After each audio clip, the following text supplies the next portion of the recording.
All right, y'all. We give praise, esteem, and honor to the living Elohim in the name of Yahushua HaMashiach. We speak this up in John chapter 5, verse 39. Search the scriptures, for in them you think you have eternal life, and there they will testify of me. And you will not come to me that you might have life. I receive not honor from men, but I know you that you have not the love of Elohim in you. I come in my Abba's name, you receive me not. But another shall come in his own name, him you will receive. How can you believe which receive honor one from another, and not the honor that comes from Elohim only? Do not think that I will accuse you to Abba. There's one that accused you, even Moses, in whom you trust. Had you believed Moses, you would have believed me, for he wrote of me. But if you believe not his writings, how should you believe my word? For all esteem and praise to Abba and Shamaim in the name of Yahushua. Let's get to Proverbs 13 and 12. Hope deferred make the heart sick, but when the desire comes, it is a tree of life. Proverbs 27 and 18. Whoso keep the fig tree shall eat the fruit thereof, and he that wait on his master shall be honored. Let's swing back over here to Proverbs 11 and 39. I don't even remember where we stopped at last one.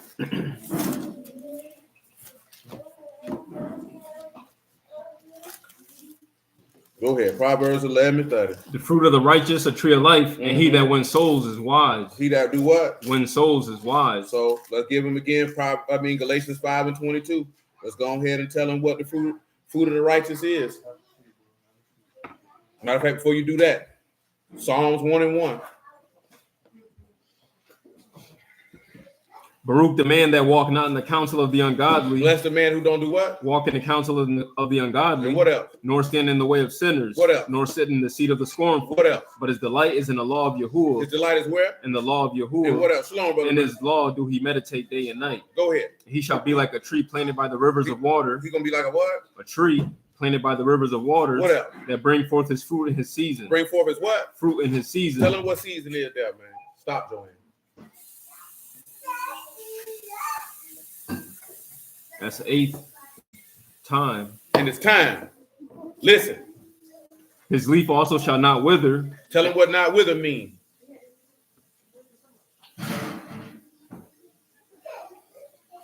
Wither is nabel, to be senseless, to be foolish. So his leaf will never be foolish. Shalom, Quran, man. Amen. Shalom, brother Shaul. Come on with it. And whatsoever he do shall prosper. The ungodly not That's so. Good. He say, so one thing about it, those leaves, those branches that come off of this tree will never be foolish. Let's get to John 12 and 28 on general principles. Salute, bro. Bye-bye. Take this to your mommy. Abba, esteem your name. Then came there a voice from Shamaim. I have both esteemed and will esteem again. Listen. The people therefore that stood by and heard said that it thundered. Others said a Malachim spake to him. Yahushua answered and said, this voice came not because of me. Verse 22, that's not fault.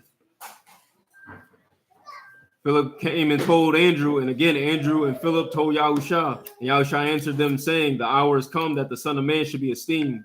Truly, truly, I say unto you, except a corn of wheat fall into the ground and die. And by what? Alone. But if it die, it bring forth much fruit. It bring forth much what? Fruit. Bring forth much what? Fruit. Romans 6 and 1. I showed them that white lady looked like she was So what shall we say then? Shall we continue in sin that grace may abound? Elohim forbid. How shall we that are dead to sin live any longer therein? We that are dead to what? To sin. Dead to what? Sin. Go ahead. Live any longer therein. Know you not that so many of us were baptized into Yahushua HaMashiach? Listen. Were baptized into his death. Baptized into his what? His death. Go ahead. Therefore we are buried with him peace, by baptism into death. And like as Mashiach was raised up from the dead by the esteem of the Abba, even so we should walk in newness of life. See, if it died, bring forth much fruit. That's what he said, didn't it? Mm-hmm. Come on and give me verse 16 of the same chapter. Don't be like that. Don't be like that. Know you not that to whom you yield yourselves servants to obey, his servants you are, to whom you obey, whether of sin unto death or what? Or of obedience unto righteousness. Listen. But Elohim be thanked that you were the servants of sin, but you have obeyed from the heart that form of doctrine which was delivered you. Go ahead. Being then made free from sin, you became the servants of righteousness. Listen. I speak after the manner of men because of the infirmity of your flesh. Go ahead. For as you have yielded yourselves, your members, servants to uncleanness, and to iniquity unto iniquity. Even so now yield your members servants to righteousness unto Kadash. Go ahead. For when you were the servants of sin, you were free from righteousness. You were free from it. What fruit had you then? What fruit had you then? What outcome? What did you produce? Had you then in those things whereof you are now ashamed? For the end of those things, death. But now being made free from sin and become servants to Elohim, you have your fruit unto Kadash, and on the end everlasting life. You have fruit unto what? Kadash. So now what it is that you produce, it will sanctify you.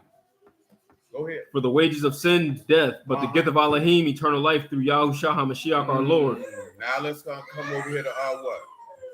Dang, I don't forget. Oh, Galatians 5:22.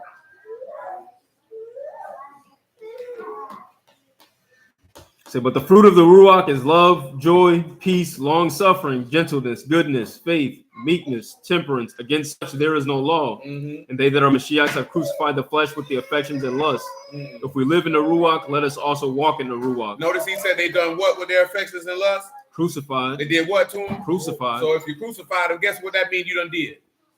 They dead. Because he said, except that seed, it abide alone, but if it died, do what?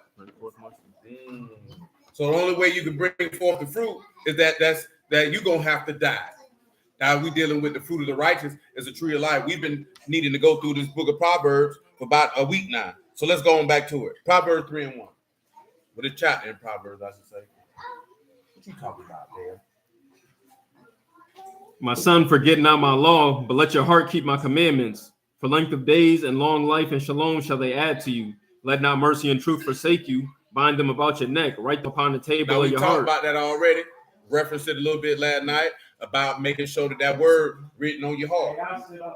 But let's do this. Deuteronomy 10:10. 10:9. Deuteronomy 10:9. Let's do that. Wherefore Levi had no part nor inheritance with his brethren, Yahuwah his inheritance, according as Yahuwah Elohim promised him. Listen. And I stayed in the mount according to the first time, 40 days and 40 nights, and Yahuwah hearkened unto me at that time also. Yahuwah would not destroy you. Listen. Yahuwah said unto me, arise, take journey before the people, that they may go in and possess the land which I swear unto their fathers to give unto them. Listen. And now Yasharal, what do Yahuwah Elohim require of you? What does he require of you? But to fear Yahuwah Elohim, to walk in all his ways and to love him, to serve Yahuwah Elohim with all your heart and with all your soul. Okay. Go ahead. To keep the commandments of Yahuwah and the statutes which I command you this day for your good. Go ahead. Behold, Shamahim and Shamahim and Shamahim is Yahuwah your Elohim, and earth also, with all that is therein. Only Yahuwah had a delight in your fathers to love them, and he chose their seed after them, you above all people as this day. Circumcise therefore the foreskin of your heart. Do what? Circumcise the foreskin of your heart. Do what? And be no more stiff-necked.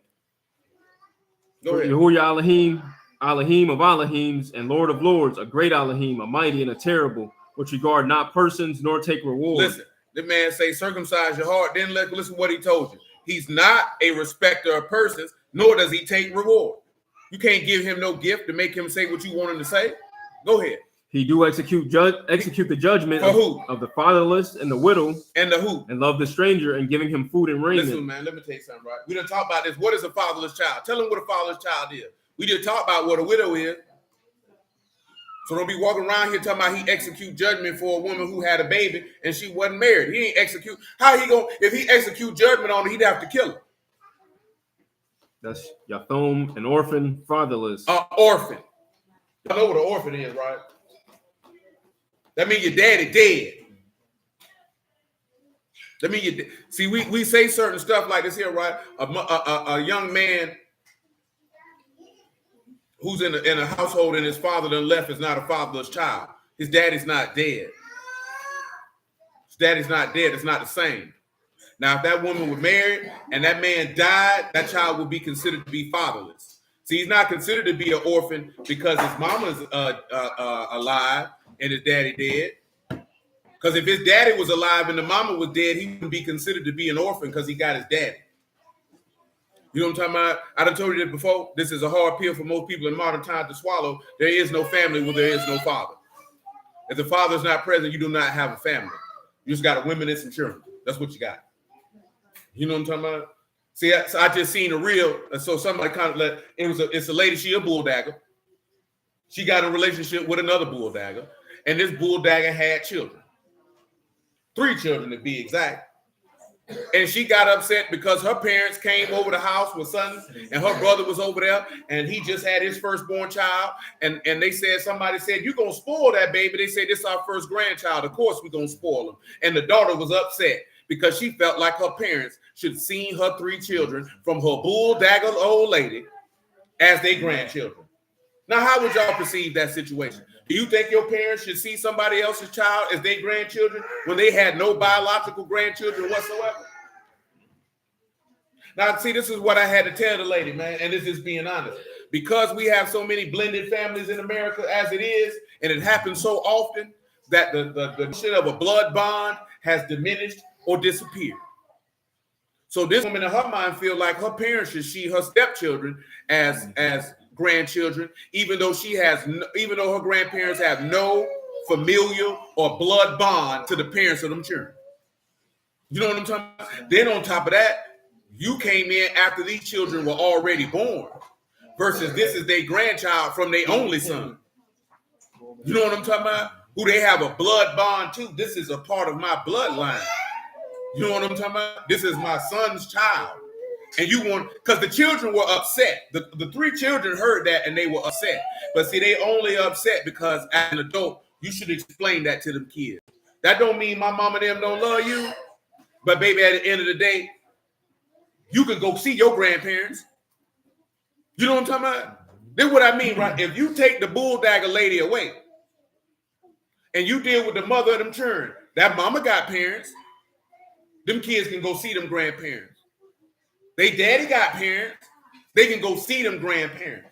So you think you're supposed to have 6 sets of grandparents? Well, 3 sets? 3 granddaddies and 3 grandmas? That's not how that works. That's not how that works. That's not how that works. And they just supposed to be like, yeah, they're my grandchildren, but they know them not their grandchildren. That don't mean they don't love them kids. That don't mean they ain't gonna show no love to them kids. But can you imagine that somebody who old, I don't know how old their parents were, you know what I'm talking about? And you've been hoping for a grandchildren, you know you ain't gonna get nothing from your daughter because she around here licking coochie. And here come your son. And he bring a little girl around here. What if that little girl look like your granddad? Get up, car. Look like their grandma. You know what I'm talking about? What you expect him to say? Everybody, they wrong for that. Now, more people said that the bulldagger was tripping. You know what I'm saying? But it's a crime. I seen some even more stupid stuff, but I'm gonna move on. Y'all don't even want to know what I seen. Did y'all see that reel where that lady was talking about she was prophesying to this lady on the phone and she got caught lying? And she's like, "My mama been dead." She talking about, I'm seeing a vision. Does your mother name start with Tamara? No. Does it start with Tina? Yeah. She said, I see the spirit of death on your mother. But if we pray in the name of the Lord, we're going to cancel that spirit out. She said, how's your mother's health? My mother died in 2009. So I'm seeing the past. Oh, so I'm seeing the past. All these people on here talking about prophet see the past, present, and future. I say, where in the book you see that at? Where you see a prophet prophesying of the past? You can't prophesy the past, jackass. You can only speak of the past. How you going to prophesy about what already happened? It's already happened. How you prophesy of the present if we in the present? Bro, you know what this lady told me, bro? She said, see, he was delayed in his prophetic development. I say, baby, what the hell is prophetic development?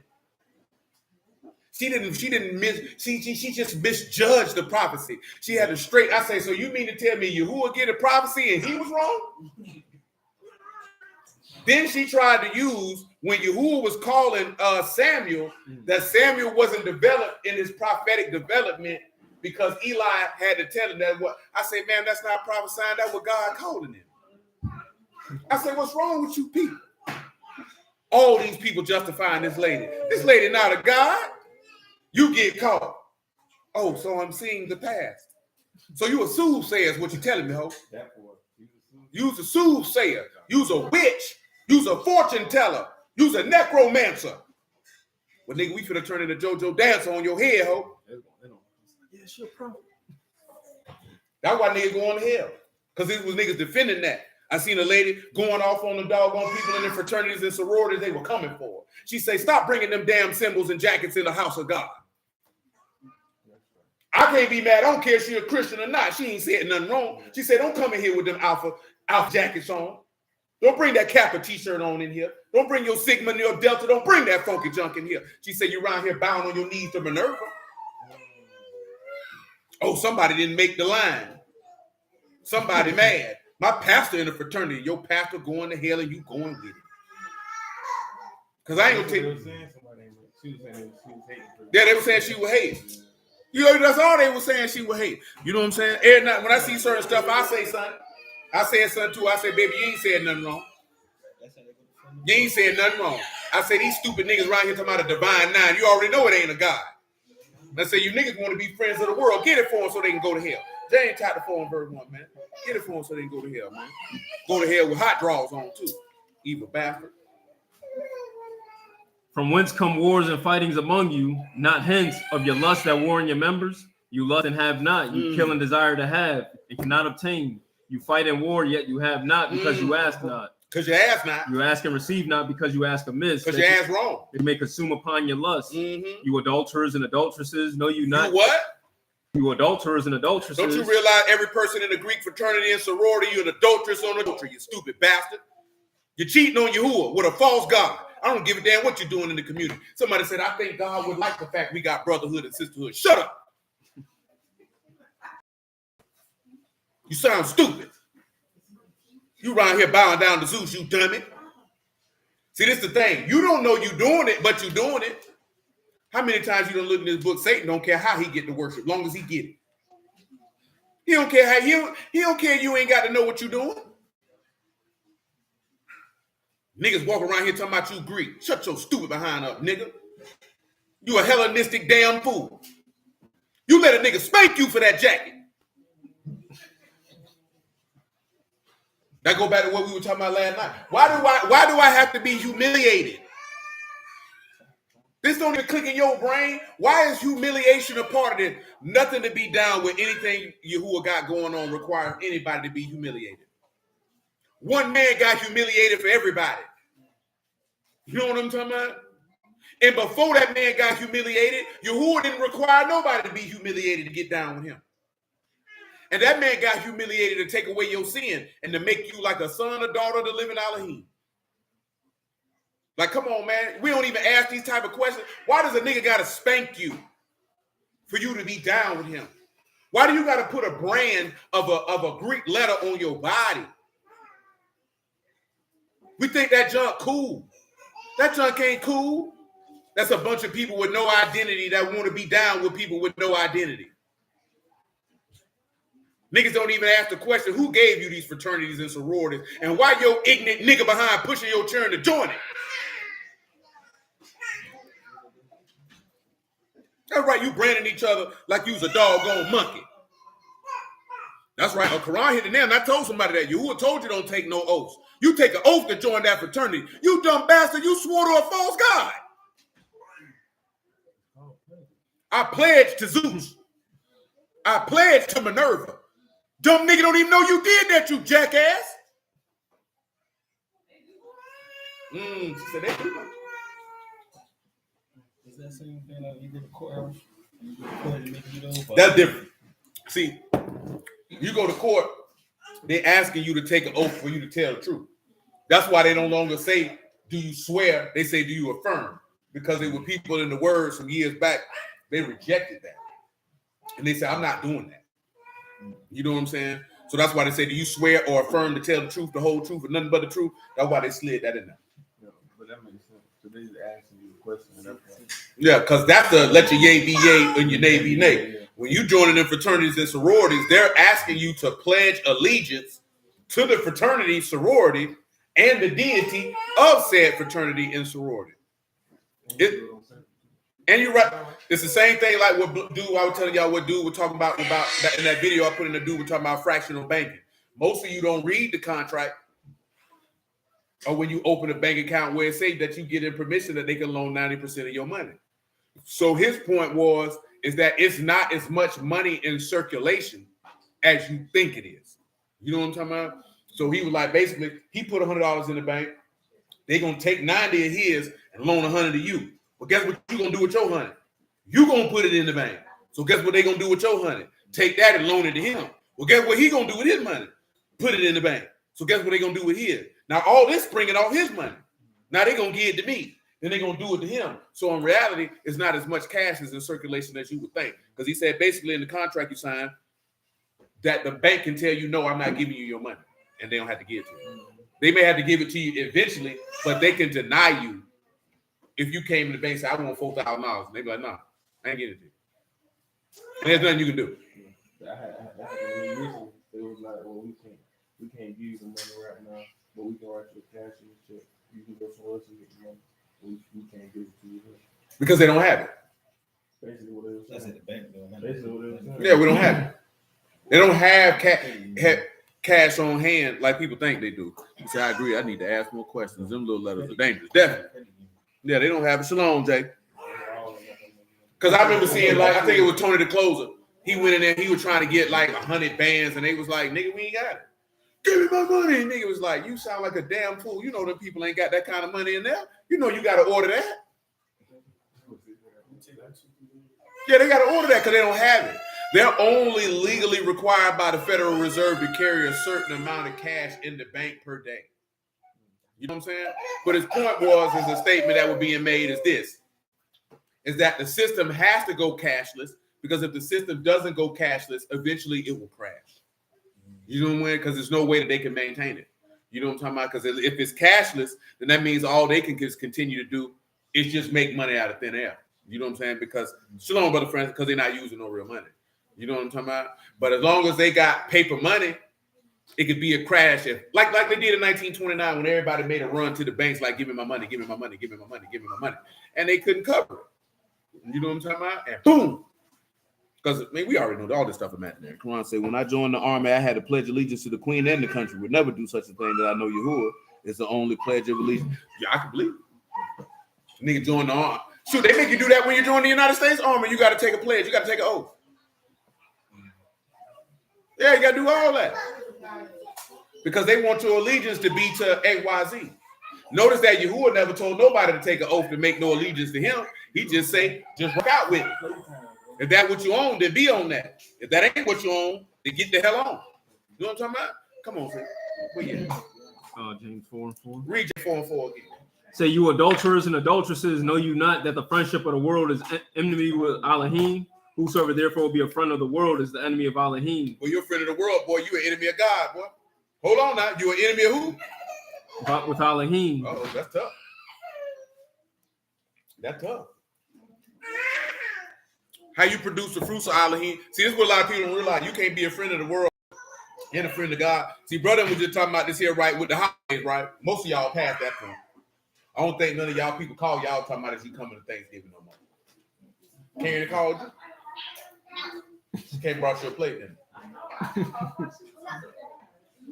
What you call her for? You tried to get you a plate? What you saying hey for? Why you ain't called the day before? Why you ain't called her yesterday? No. She be like, oh, is that serious? Is she $25 home? You would call her like, send me some yams. Nah. That baby say you lying. See? Telling stories. No, but he would just say, most of them, they were just talking about how they be talking to their people about that stuff. And then how they people don't be receiving it. How many of y'all was running up on y'all people talking about them holidays every time they came around? You were doing it, wasn't you, doing? You look like it too. You got all New York with your people, didn't you? Started using slang you don't normally use. Started speaking with an accent you don't even have.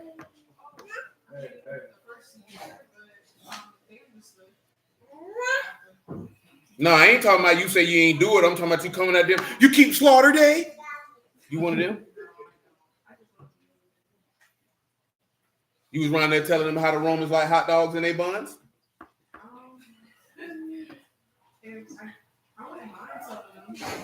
Oh, so you like talking about men with hot dogs in their buns? Oh, you don't know about Saturnalia, huh? I was trying to say that in a nice way. You don't know about on Saturnalia, the day of the rising sun, which they claim is Christ's birthday, that the Romans would go home and beat up their wives and then come with their friends and exchange gifts and have homosexual orgies? Man, leave them people alone. No, I'm saying you weren't aware that that's where that come from? Oh, yeah, that's what the Romans were doing. They were playing booty tag. See, they believed that women were intellectually inferior.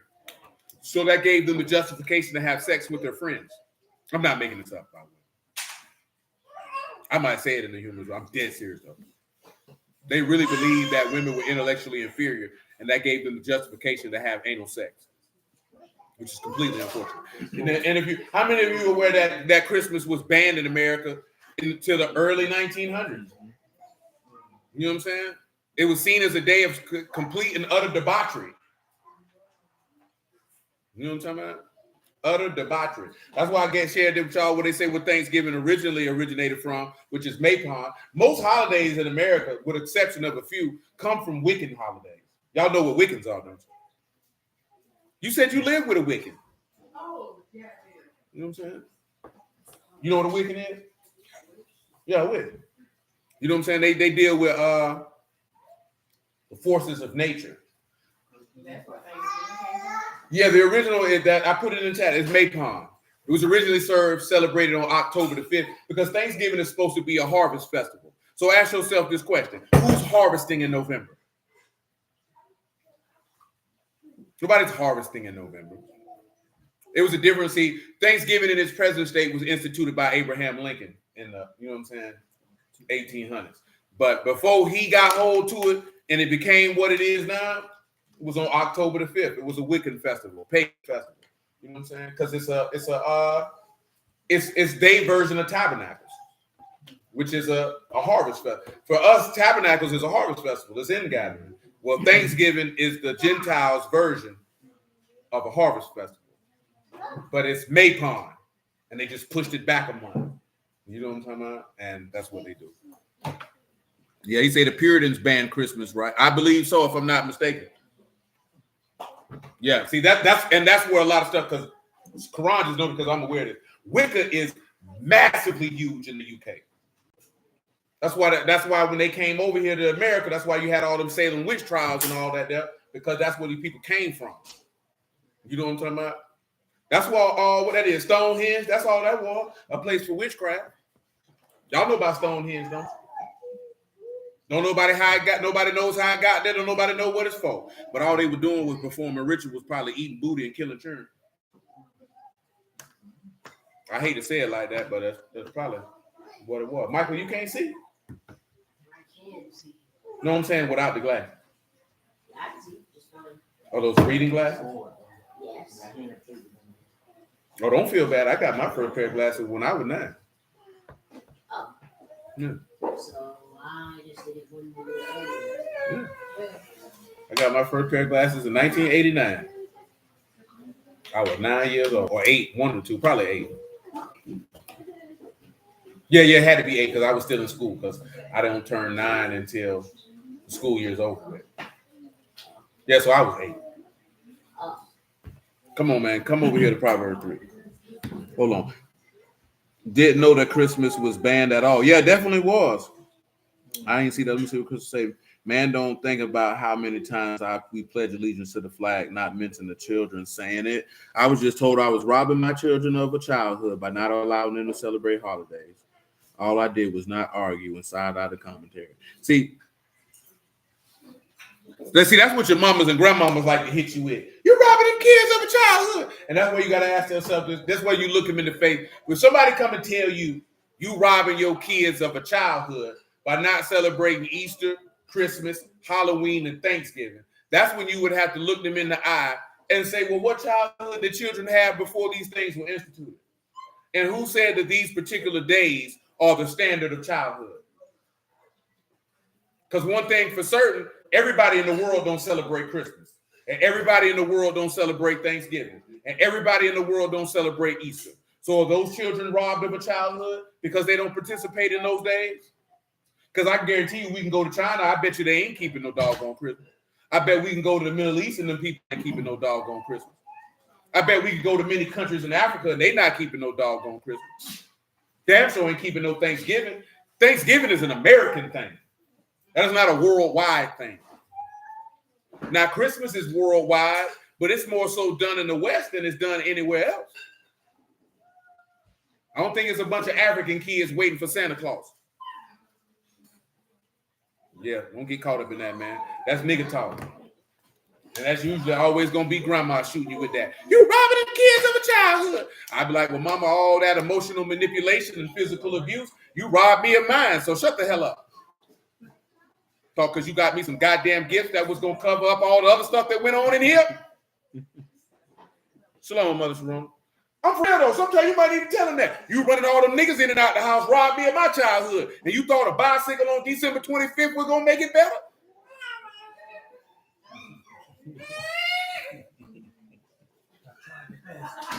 You know what I'm saying? You physically abused me for 3 years straight, but I took you trick or treat. Huh? Don't forget who? You verbal abused me, emotionally abused me, and manipulated me from age 0 to 17. But you got to eat some turkey and stuffed eating nuts. He said, I can honestly say, once my family saw me walking what I was talking, they started to respect. That's what I told them boy earlier. That's what you got to do. If you wanted to respect it, you got to live. Niggas will take you through all manner of a messed up childhood and felt like your childhood was solid because you had some goddamn Christmas gifts. I would have rather had a sane household than them damn gifts. Keep them damn gifts. I don't even remember them damn gifts. You want me to remember a BMX bike I got back in 87. I don't remember that. Well, y'all wasn't alive in 87. And I ain't getting no BMX bike in 87. But you know what I'm talking about? Hell, I couldn't ride a bicycle in 87. So there's that. You know what I'm talking about? Come on back over here to Proverbs 3. My son, forget not my law, but let your heart keep my commandments. For length of days and long life and shalom shall they add to you. Let not mercy and truth forsake you, and bind them about your neck. Write them upon the table of your heart. So shall you find favor and good understanding in the sight of Elohim and man. That's right. Trust in Yahuwah with all your heart and lean not unto your own understanding. That's why a lot of people go into hell. Go ahead. In all your ways acknowledge him, and he shall direct your paths. Be not wise in your own eyes. Be not what? Wise in your own eyes. And do what? Fear Yahuwah and depart from evil. Do what? Fear Yahuwah and depart from evil. It shall be what? Health to your navel and marrow to your bones. Tell them what health is, man. Remember what he said a wholesome tongue is? As a tree of life.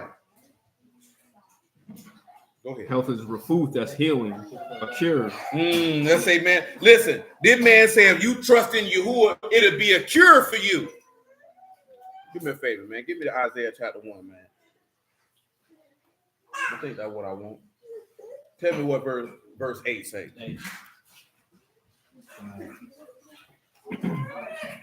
And the daughter of Zion is left as a cottage in a vineyard, as a lodge in a garden of cucumbers, as a besieged city. Except Yahuwah of hosts had left us unto us a very small remnant, we should have been as Sodom. We should have been like unto Gomorrah. Hear the word of Yahuwah, you rulers of Sodom. Give ear unto the law of our Elohim, you people of Gomorrah. To what purpose the multitude of your sacrifices unto me, saith Yahuwah? What purpose is all these doggone bulls and bullocks to me? I am full of the burnt offerings of rams and the fat of fed beasts. I delight not in the blood of bullocks or of lambs. I don't want this crap. Or of he-goats. When you come to appear before me, who have required this at your hand to tread my court? Notice he said, when you came before me, who required you to bring that? I didn't. Come on. Bring no more vain oblations. Incense is an abomination unto me. That's right. The new moons and Sabbaths, the calling of assemblies, I cannot away with. Iniquity, even the solemn meeting. Your new moons and your appointed feasts, my soul hate. Paul, see, a lot of people will read this and tell you, see, you ain't got to keep the Sabbath. That's not what he's saying. He was saying you people were so evil. You were so wicked. You were so hypocritical. You were so faithless. And you thought that you could do this stuff and I would accept it. Pause. Jeremiah 7:7, man. Maybe Jeremiah helped bring that point home on what he's saying. Then will I cause you to dwell in this place in the land that I gave to your fathers forever and ever. Matter of fact, 73. Thus saith Yahuwah of hosts, the Elohim of Yasharal, amend your ways and your doings, and I will cause you to dwell in this place. Trust you not in lying words, saying, the temple of Yahuwah, the temple of Yahuwah, the temple of Yahuwah are these. For if you thoroughly amend your ways and your doings, if you thoroughly execute judgment between a man and his neighbor, oppress not the stranger, the fatherless, and the widow, and shed not innocent blood in this place, neither walk after the other gods to your hurt, Then will I cause you to dwell in this place in the land that I gave to your fathers forever and ever. Go ahead.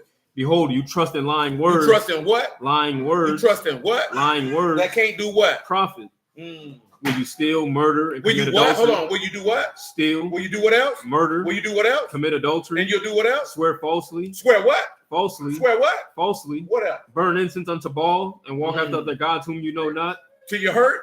And come and stand before me in this house. And say what? Which is called by my name and say, we are delivered to do all these abominations. That's how a lot of brood living right now, man. I ain't gonna lie to you. I was talking to home. I mentioned that too. Boy, he knew about that song. He said, yeah, boy, I had to cut that nigga off too. He said, boy, I had to cut that nigga off, man. He said, I ain't respect it either.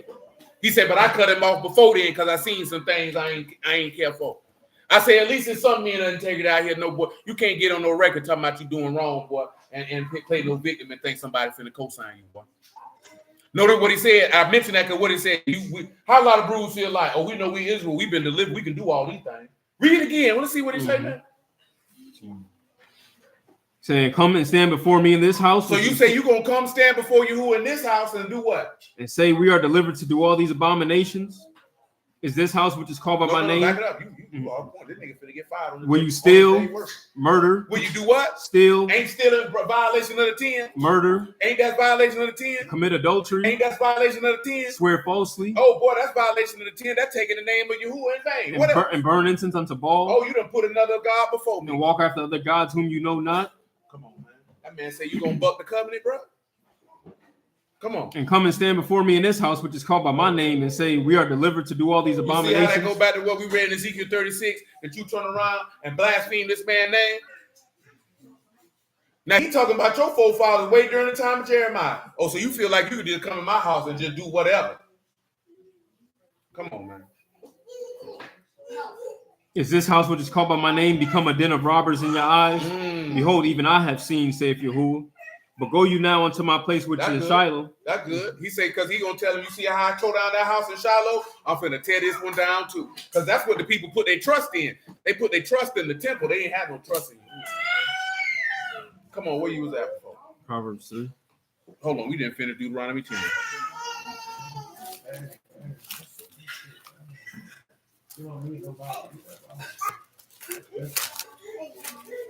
Read me Deuteronomy 10 and 18 one more time. He do execute the judgment of the fatherless and the widow, and love the stranger, and giving him food and raiment. Love you therefore the stranger, for you were strangers in the land of Egypt. You shall fear Yahuwah your Elohim, him shall you serve, and to him shall you cleave and swear by his name. Swear by his what? By his name. Tell him what swear mean, man. That's Shabbat, to swear, to adjure, to swear. Yep. Do you know what it means to adjure? Let's take a look. I think that word. No, that's what they said to Mashiach. Get that one real quick, man. Matthew 26 and 59.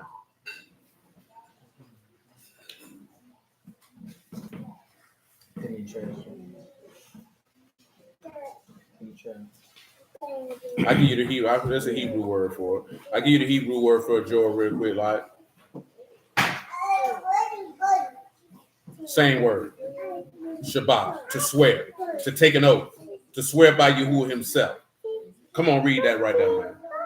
Now the chief priests and elders and all the council sought false witness against Yahushua to put him to death, but found none. Yea, though many false witnesses came, found they none. The last came 2 false witnesses. It said, this said, I am able to destroy the temple of Elohim and to build it in 3 days. And the high priest arose and said unto him, answer you nothing? What witness against you? Yahushua held his shalom, and the high priest answered and said unto him, I adjure you by the living Elohim, that you tell us whether you be the Mashiach, the son of Elohim. They said what now?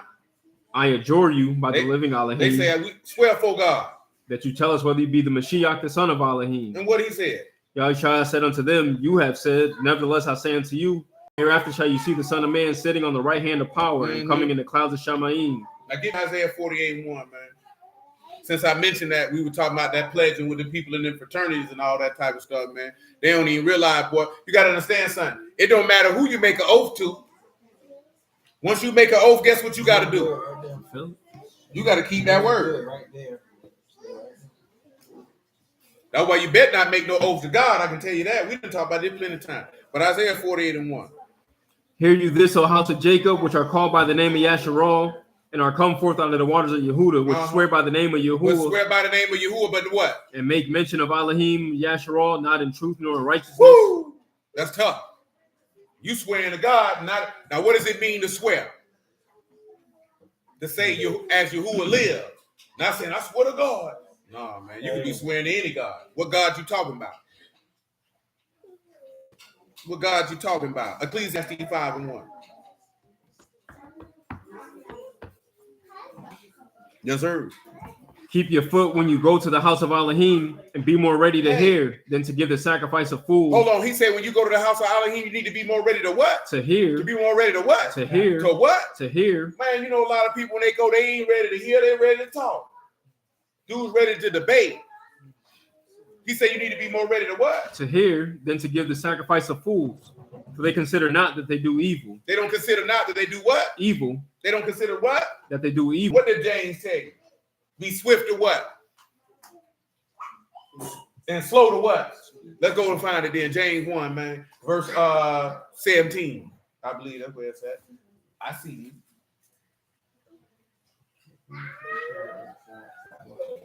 Every good gift and every perfect gift is from above and come down from the Abba of lights, with whom is no variableness, neither shadow of turning.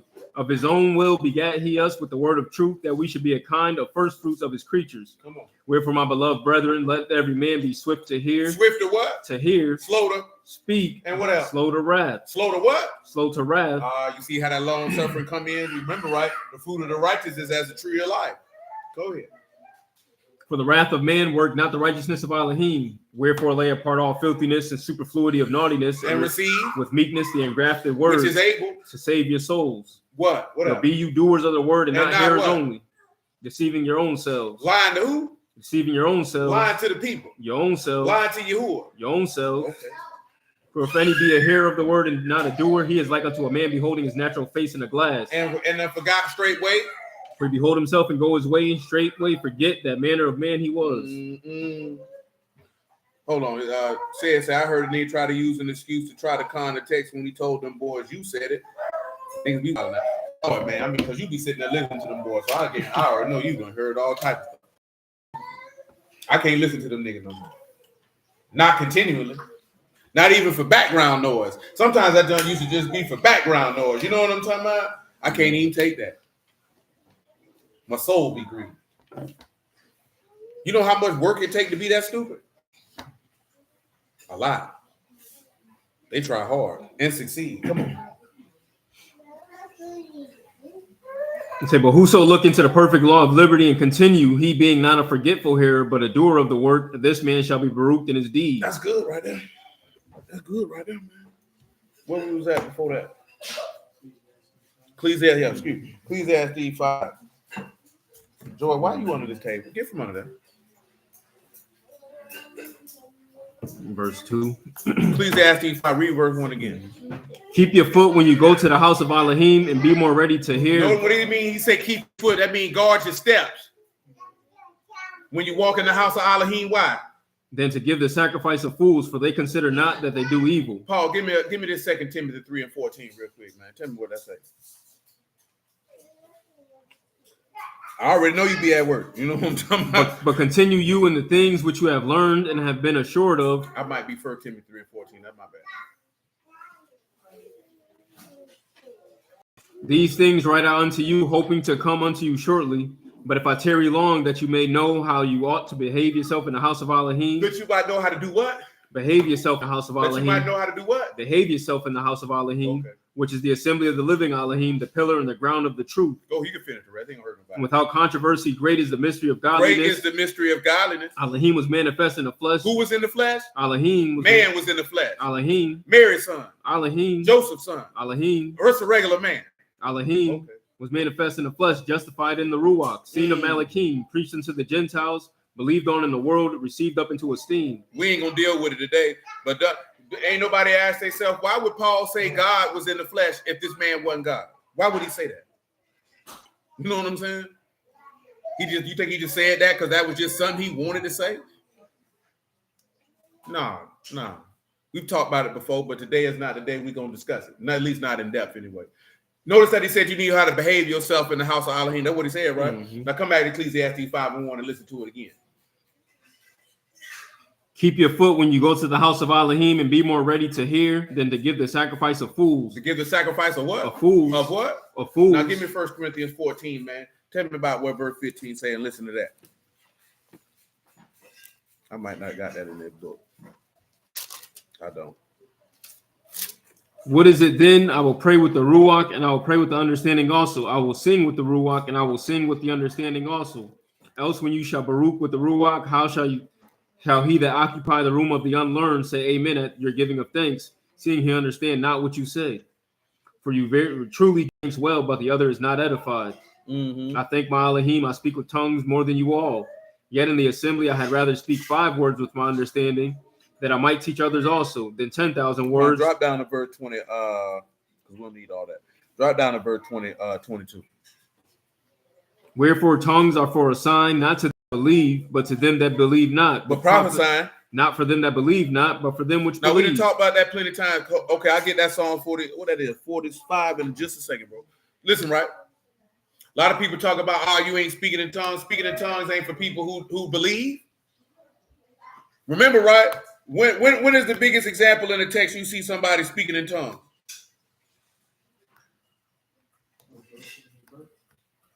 No. That one there, they were just speaking in the Egyptian tongue, and he had to have an interpreter. But what's the biggest example when you see somebody speaking in tongues? Pentecost?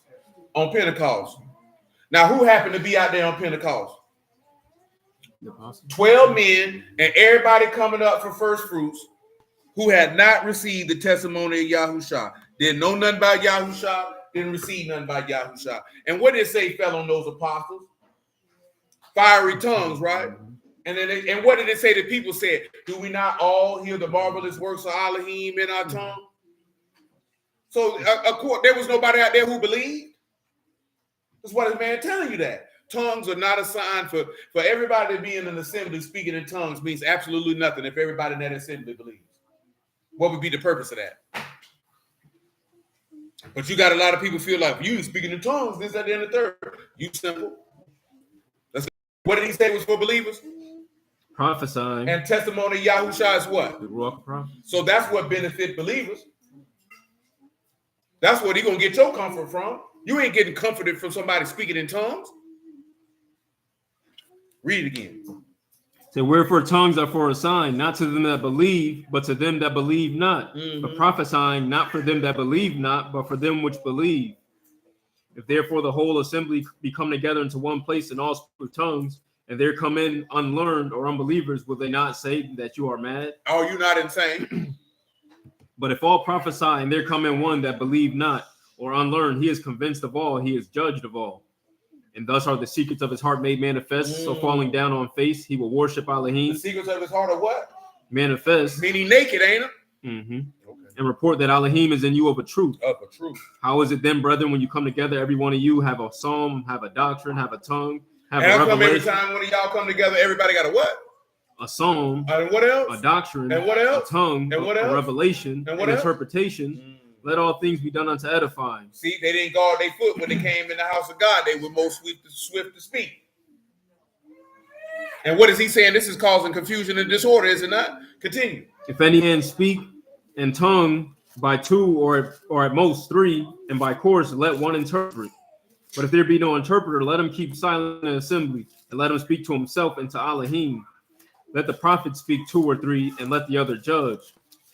If revealed to another that sit by, let the first hold the shalom. For you may all prophesy one by one, that all may learn and all may be comforted. And the ruachs of the prophets are subject to the prophets. For Elohim is not of confusion, but of shalom, as in all assemblies of the saints. That's good. Come back to Ecclesiastes 5:1. Yes, Crystal, that would be correct. Tower Babel is definitely an example of tongues.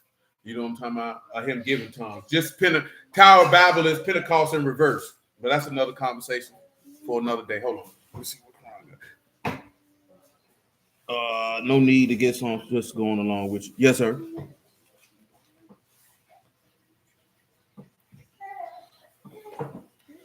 Come on, man. Ecclesiastes 5:1 one more time. Keep your foot when you go to the house of Elohim. Be more ready to hear than to give the sacrifice of fools. For they consider not that they do evil. That's what he was trying to tell them, that they didn't consider that what they were doing was evil by causing confusion.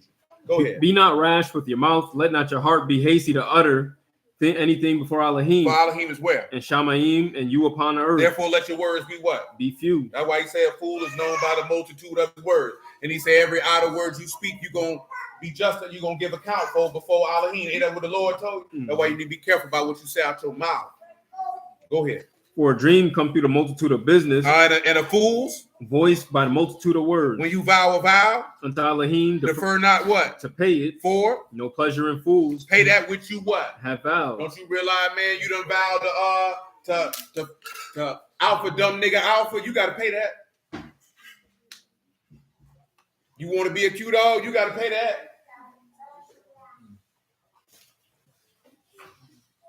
The worst part is you verbally enter into a pledge to these people, then you write it down on paper. Now, I ain't gonna lie to you, all jokes aside, that's a vow you can renounce because that's a vow done in unrighteousness. He's really referring to in Ecclesiastes, if you make a vow to Yahuwah, you better pay it. You know what I'm saying? That's why I done always told y'all don't need to make no various vows. Your yea should be yea and your nay should be nay. You shouldn't have to make a vow for nothing. I had some women on Clubhouse, they got upset about that. So we can't even get wedding vows? So you want me to put my soul at risk by making a vow. Why is my yea not enough? What is the vow going to do? All these doggone divorces in America show you vows don't mean nothing to a majority of people. Yahuwah never required anybody to make a vow to be married. Where you can find that at? Like, it was only women who was upset about that. I'm like, you do realize that if he not saying vows to you, you ain't saying no vows to him. They looked at the vows as a sign of commitment. So entering into a covenant relationship with you ain't commitment enough. They're acting like this here, give a damn about. I vow to, I'm not doing all that. You know why we do that? Because we don't take vows seriously. You don't really consider what it is that you're doing. You swear before heaven you're going to do something. So if you took the vow that for till death do us part and you left, you know you're going to hell, right? Because you swore to God that I would not leave unless this person died. And they didn't die. And you left. You going to hell. You ain't keep your word. Listen what he tell you now. Listen to verse 4. Listen what he say. Say, when you vow a vow unto Elohim, defer not to pay it for no pleasure in fools. Pay that which you have vowed. Pay that which you what? Have vowed. Better it is. That you should not vow, and you should vow and not pay. Suffer not your mouth to what? Cause your flesh to sin. Neither say there before the Malachim that it was an error. Wherefore Elohim should be angry at your voice and destroy the work of your hands. For the multitude of dreams. And many words, also vanities. But fear you Elohim. Don't you see people write all these long behind drawn out vows and all this other type of stuff? A multitude of words that you a fool. Because what do people tell you to do when you going to make these vows? They saying you're doing it before God. But what did the Lord tell you? He say don't swear before heaven. That's his throne, nor by the earth. That's his footstool. But let your yea be yea and your nay be nay. Anything more than that is what? Evil. You ain't got to do all that. And if somebody require that from you, then that tells you more about them than it does about you. Because guess what? I shouldn't have to make a vow to say, I will not have 3 other wives. This should already be known. Before we got here, would you not agree? This should already be known. I shouldn't have to vow that. I shouldn't have to make a vow. I ain't going to go upside your head. I shouldn't have to make a vow that if you became incapacitated, I'd change your diapers or at least pay somebody to do it. No, I'm being dead serious. I shouldn't have to make a vow to say, if you got incapacitated, I'm going to just get rid of you. You know people do that, right? That people get their spouse get sick. They done toss this nigga in a home, divorced him and got somebody else. Oh, yeah, people do it all the time. Huh? Shoot. Nisha, ain't your favorite lady on TV did that? You know who your favorite black lady is on TV. Yes, she knew.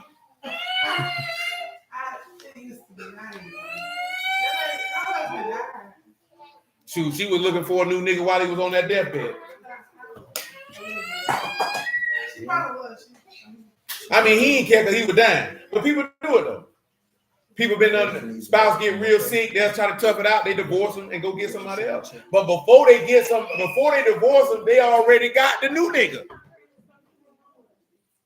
Now, I ain't never seen that story with a lot of famous people, really just more so regular people, and then somebody ended up getting killed for insurance money and stuff like that. Most people ain't got the wherewithal to ride that on out, man. Like I said, man, when my daddy last few years, boy, my brother took care of him, cleaned him up and all. He do it on himself, he cleaned it.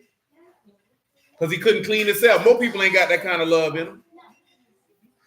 To do that for their parent, much less for their husband or wife, they're gonna be like, this is too much for me.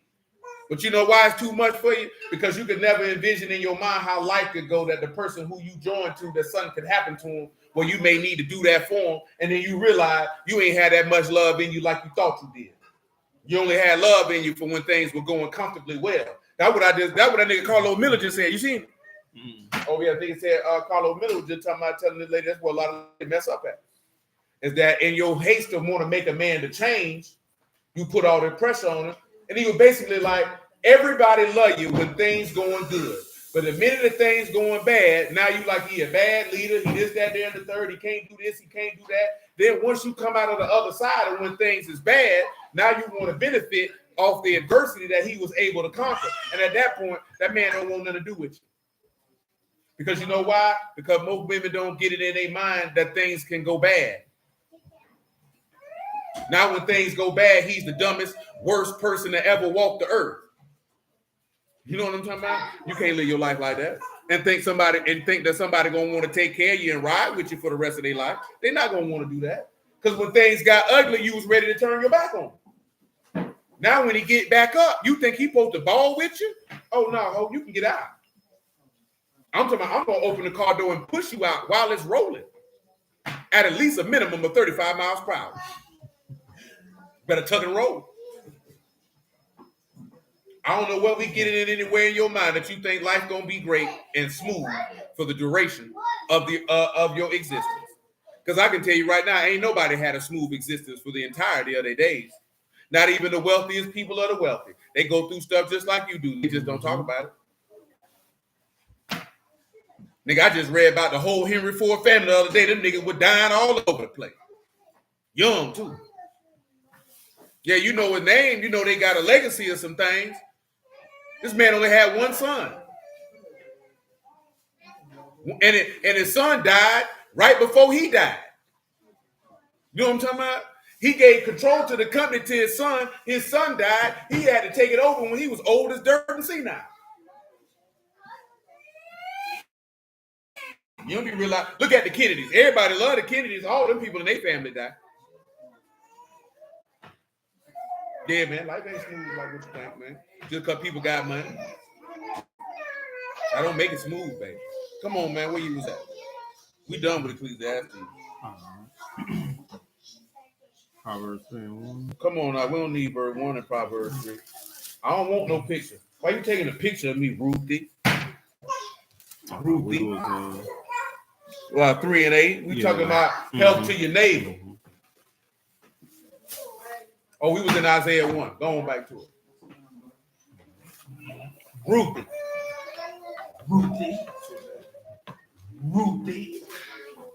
You taking pictures of me, Ruthie. I'm on the run. You're trying to get me captured. You work for the feds? He's in verse 14. Come on, Isaiah 1 and 14.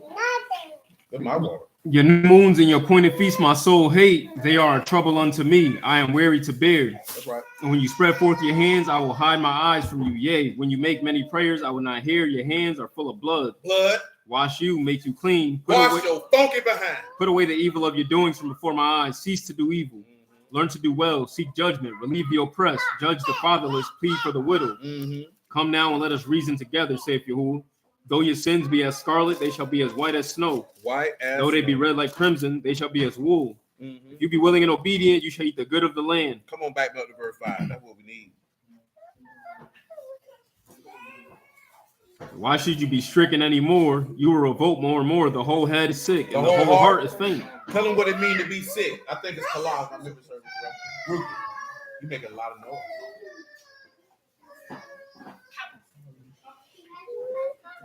It's koli, that's sickness, disease, grief. What's your disease? That man say your whole head is diseased. Your whole head is sick. Listen to him. Say from the sole of the foot even unto the head, no soundness in it. Wounds and bruises, putrefying sores. They have not been closed, neither bound up, nor mollified with ointment. Tell him what mollified means. You been mollified with ointment? You know what ointment is? That's rakak. That's to be tender, to be soft, to be weak. Tell her what ointment is. Shaman. For your hemorrhoid. That's fat or oil. You got ointment for your hemorrhoid? Preparation 8? So you ain't got no hemorrhoid. So I'm the only person in here with hemorrhoid. That was telling me. I can't be the only person in here with hemorrhoid. I believe you got hemorrhoid. How you sitting right now is telling me that you might have hemorrhoid. Do you know what a hemorrhoid is? I don't know what that is. You don't know what it is? That was for you. Oh, so you got hemorrhoids then? No. How would you know if you don't know what they are? No. You wasn't ready for that. No. Hemorrhoid ain't nothing but a boil in your butt. I was just about to say I didn't know what was in it. Oh, I'm giving a general description, but I can tell you what it is. I mean, hemorrhoids are painful. You ain't got to do nothing nasty to get a hemorrhoid. You know what I'm saying? You can just be on the toilet straining too hard. It's a swollen vein in your butt. You know what I'm saying? Listen, right? It's usually caused from strain, like I told you, from straining during bowel movement, obesity, or pregnancy. Because I've definitely heard a lot of ladies after having a baby that they got hemorrhoids.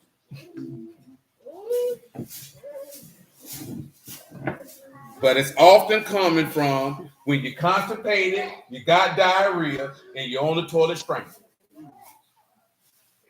Sitting. You know what I'm saying? Listen, a little straining. You on the pot.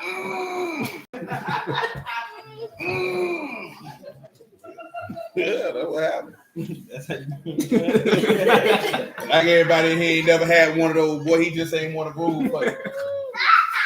He was having a hard time going through your large intestine. Don't act like you don't know. Every nigga in here done been on that toilet and had a moment. And then after that, you had some relief. Let's not act like none of you niggas ain't ever been constipated, because I can't be the only one. I was constipated when I was 6. Boy, my granddaddy gave me some junk tasted like Sprite.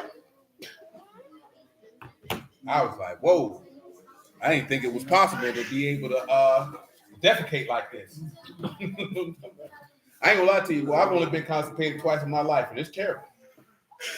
I'd rather have diarrhea than be constipated. But you know what you can help with that? Hold on, let me see what you say. What, have a boil in your butt? Yeah, you know, a little boil, a little box. You looking crazy like you don't know. In your butt, nigga. You think I'm like, come on, Deuteronomy 28. They think it's a joke. A little boil in your butt. What you think a boil is? You boiling? Hold on. No, that's a botch, though. The botch is in Egypt, to be specific. Deuteronomy 28 and 27.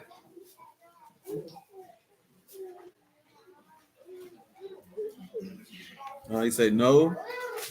Be in that sweat bullet. That boy stupid. But you need to know about that. Boy, that spraining on that toilet ain't good for you now. The way to get around that is to make sure you got fiber in your diet. Make sure you eat certain stuff that keeps all to the side to keep your colon and your intestines cleansed. You know what I'm talking about? Because if not, that junk get backed up. That's how you go to straining. You know what I'm talking about? Because you're trying to push something out and your body saying no. Next thing you know, you got hemorrhoids. Now you got to take preparation 8. Now, some people used to say you could get hemorrhoids for sitting on hard concrete surfaces for too long. Like how some niggas be sitting on the curb or like sitting on the ledge in front of the corner store, stuff like that.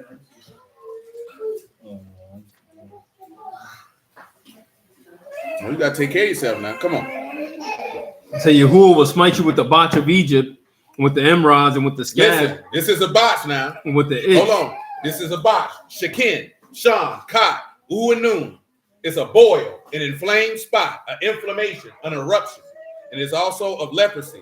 Also meaning also can be an ulcer. Now, y'all know what an ulcer is, right? Y'all don't know what ulcers are? Let me give you the proper definition, because if I, you know what I'm saying? Because if I give you the layman's term, it's not going to be sufficient. But an ulcer is a sore developed in the lining of your esophagus, your stomach, or your small intestines. Ulcers occur when stomach acid damages the lining of your digestive tract.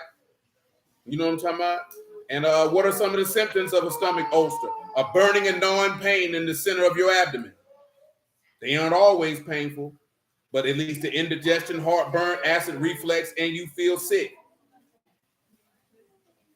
What causes an ulcer? They got all this other stuff. End of the day, it say stress and spicy foods do not cause ulcers.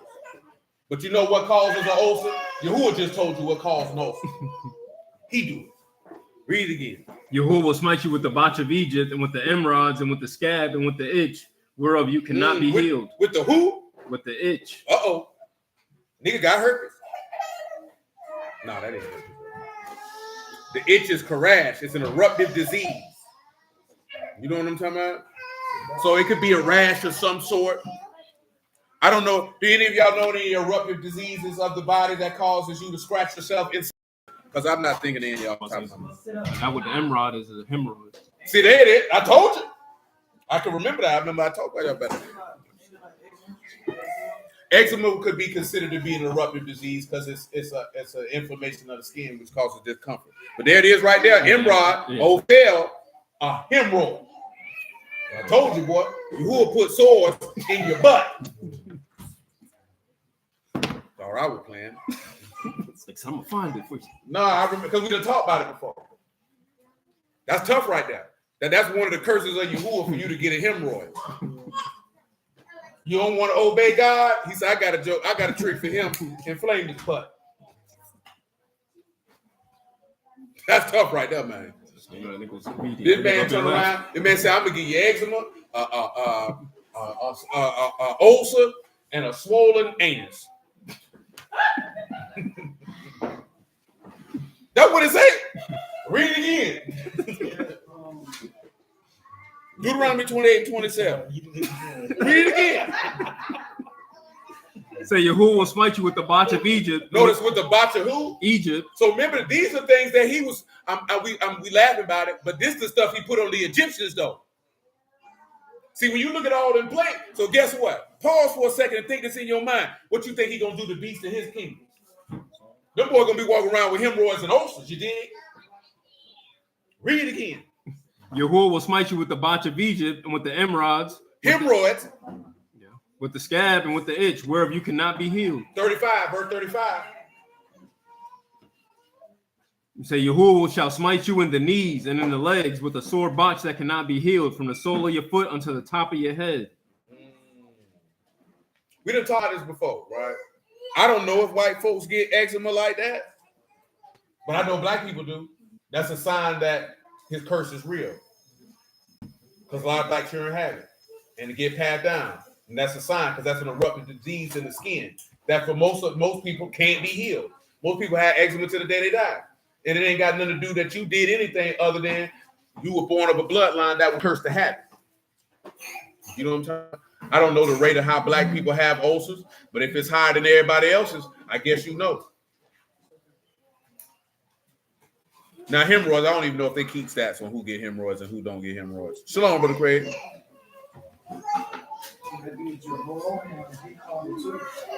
What has him hit?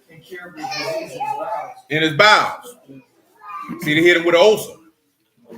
If it ain't ulcer, because see, hemorrhoids won't kill you. But ulcers, if untreated, they can kill you. You know what I'm talking about? They can kill you. Hemorrhoids are just uncomfortable. Yeah, that's a temporary thing. So hemorrhoids can come and go because it's a swelling. Like I said, it's a straining of the veins. Because I also side this on the technical aspect. Your anus is a part of your digestive system. You know what I'm saying? That's the last stop for whatever you've digested. Like you said, it goes through the belly into the drought and purge of all meats. You know what I'm saying? So that's the last part of it. So when you injuring you in your digestive system is a surefire way for you to take you down because you got to have that. You know what I'm saying? So if he strike your digestive tract with a ulcer, you scarred. He hit with a hemorrhoid, then it makes it more difficult for you to purge all your meats. So now you're in pain constantly to the point that you don't even want to purge your meats, which could cause it to be to the point where you could do something else to have. If he want to get you out, he know how to get you out of here. Let's just put it that way. You know what I'm saying? He said they definitely got it. And Sean said he carried the trait for eczema. You know what I'm saying? It's been a long time since we talked about that, but a lot of them curses that you see in there, man, it's not like what you think. You know what I'm saying? We only focus on we got to go to the nations and this, that, and the third. But it's certain physical maladies that he said this people would have that you carry. Well, you think, because look here, if you ever been around anybody with eczema, if you got it, you know how highly uncomfortable that can be from time to time. Yeah, Arya got it. Like I said, it's an eruptive disease, so you could just be chilling and then it just come out of nowhere with a high level of discomfort. You know what I'm saying? That is what it is. You know, I was messing with him about the hemorrhoids, but look at the Lord. I forgot them hemorrhoids was in there. Ain't that something? Next time you niggas say, I got hemorrhoids, you've been cursed to God. Ain't that something? No, people don't pay attention to that. God cursed people with hemorrhoids and ulcers? Yep. Yes, he does. Yes, he does. Huh? Oh, these say it's a part of your diet too. Now, definitely ulcers and eczema definitely can be tied into your diet, and you can lessen the effects of eczema with your diet. But usually, if Yahuwah didn't give you the ulcer, the ulcer is preventative. You gave yourself that ulcer. You know what I'm talking about? Yeah, you gave yourself that ulcer.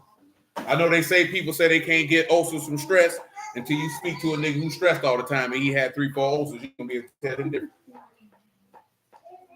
Anybody here ever had an ulcer? You look like you had about 5 of them.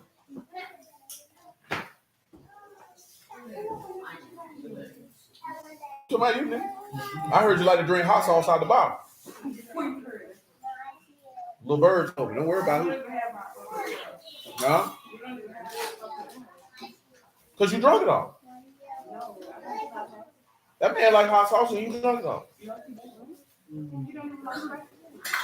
Why you lying on that man? How we know? I see 2 people. I don't blame him. I don't like spicy food either. It come out hot. Shoot, he ain't wrong. She said, I have eczema trait as well. It flared up when I got pregnant. It's saying it can flare up, but it can come back too. It can go away and it can come back because it's a lifelong thing. And Yahuwah said that it cannot be what? Cured. Healed. That's what he They said. said they got treatments for it. That's it. You can't never get rid of that. Yahuwah said you can walk around with that. I wonder how many Jewish people got eczema. They don't look like they care. One of these things said it's more common than white people, but they said the numbers is different in different studies. So yeah, it's always going to be more common than white people if you only study white people. You know what I'm talking about? It's the same thing with sickle cell. Don't nobody else carry that.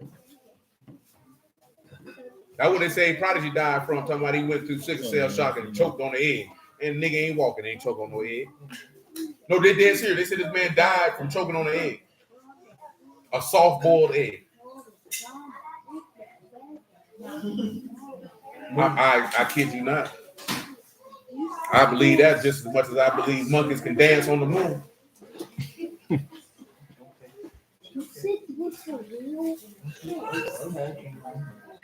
She said, no, they got psoriasis. Now, psoriasis is different.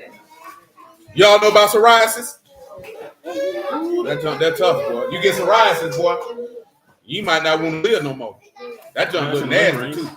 No, you think about cirrhosis. See, that comes from drinking too much alcohol. Psoriasis is a skin disease. You know what I'm talking about?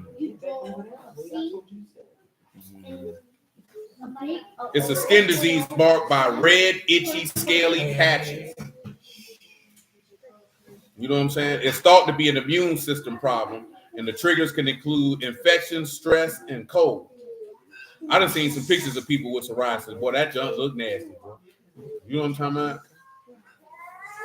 That junk look nasty. Come on with it, man. Hold on, Mother's Room, I got something. She said, I had psoriasis severely for years on both hands. It started spreading up my arms. Couldn't get healed. Yeah, I don't think you can get rid of psoriasis either.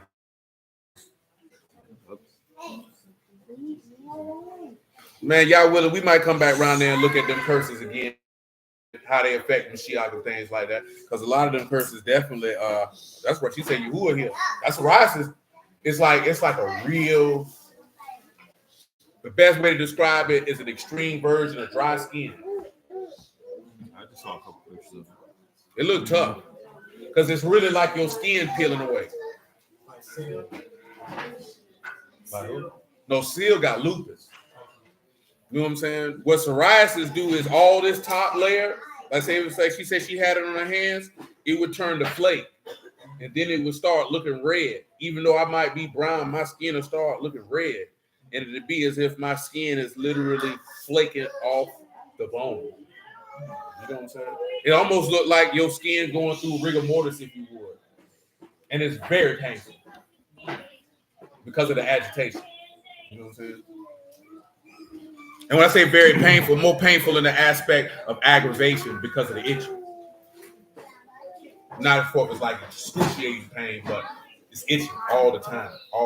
It's like you never get no comfort from it.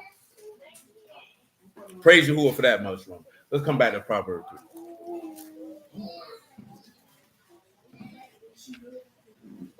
3 and 8. It shall be health to your navel and marrow to your bones. Honor Yahuwah with your substance and with the first fruits of all your increase. He said, honor Yahuwah with your what? With your substance. Oh, since I mentioned this last night, I'm going to do it again. Tell them what substance is.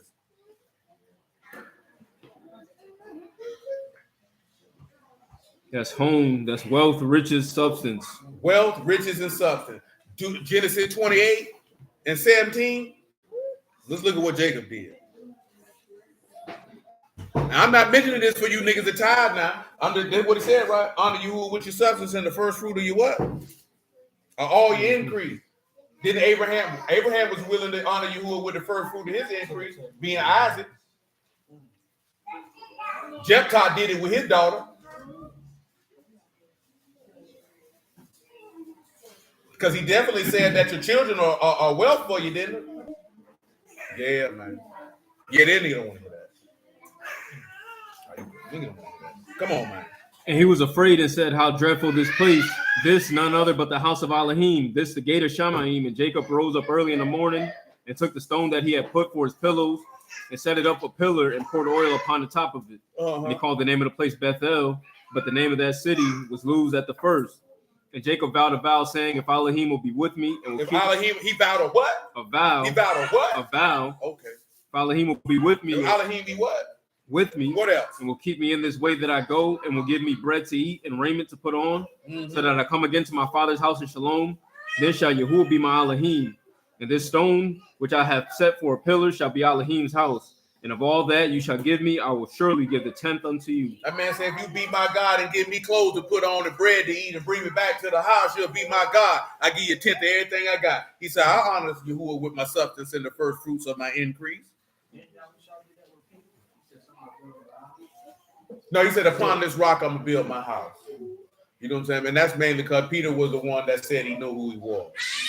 Now, we know about Abraham giving a 10th to the Melchizedek, but that's not the point. We're just pointing out, too, if you do the works of Abraham, if you was Abraham's seed, you do the works of Abraham. The point is not the fact of the tithe. The point is the fact that they were willing to honor Yahuwah with their substance because he was their God. Yahuwah didn't even ask them for it. They just did it. Come on, man. Read it again. Verse 9. Say, honor Yahuwah with substance and with the first fruits of all your increase.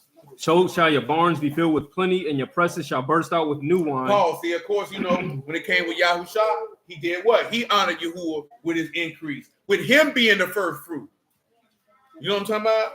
See, he honored Yahuwah with his substance or his wealth and his riches. Remember, because he said he trafficked his wisdom and his riches in Ezekiel 28, right? He was willing to be the first fruits of his increase, and that's why his barn is filled with plenty. And he had to increase of new wine. So we don't even pay attention to that. Go ahead, man. My son, despise not the chastening of Yahuwah, neither be weary of his correction. For whom Yahuwah loved, he correct, even as the Father. The Son in whom he delights. See, that goes what I was telling you yesterday, man. Well, last night. Not just with telling brother that, man. A lot of people probably in their word, boys, don't nobody want to be corrected. Or they feel like you got to have a great, intimate relationship with everybody who corrects you. No, you don't. Did that prophet have a intimate relationship that sat down with that other prophet to eat when he shouldn't have? So when that prophet came and checked them for doing it, did they have a relationship for? Or did he tell her, you can't tell me nothing, I don't know you? Let me tell y'all something, man, to be dead honest with you, man. You have to make sure, you got to make sure you check yourself on that, you dig? Because you know why that's dangerous? Because if you had that type of negative attitude like that, man, you don't know if Yahuwah sent that person around there with that word in their mouth to tell you that. So it won't be that person you rejected. It's Yahuwah you rejected. You remember what happened when he sent that man to that prophet to that king, man?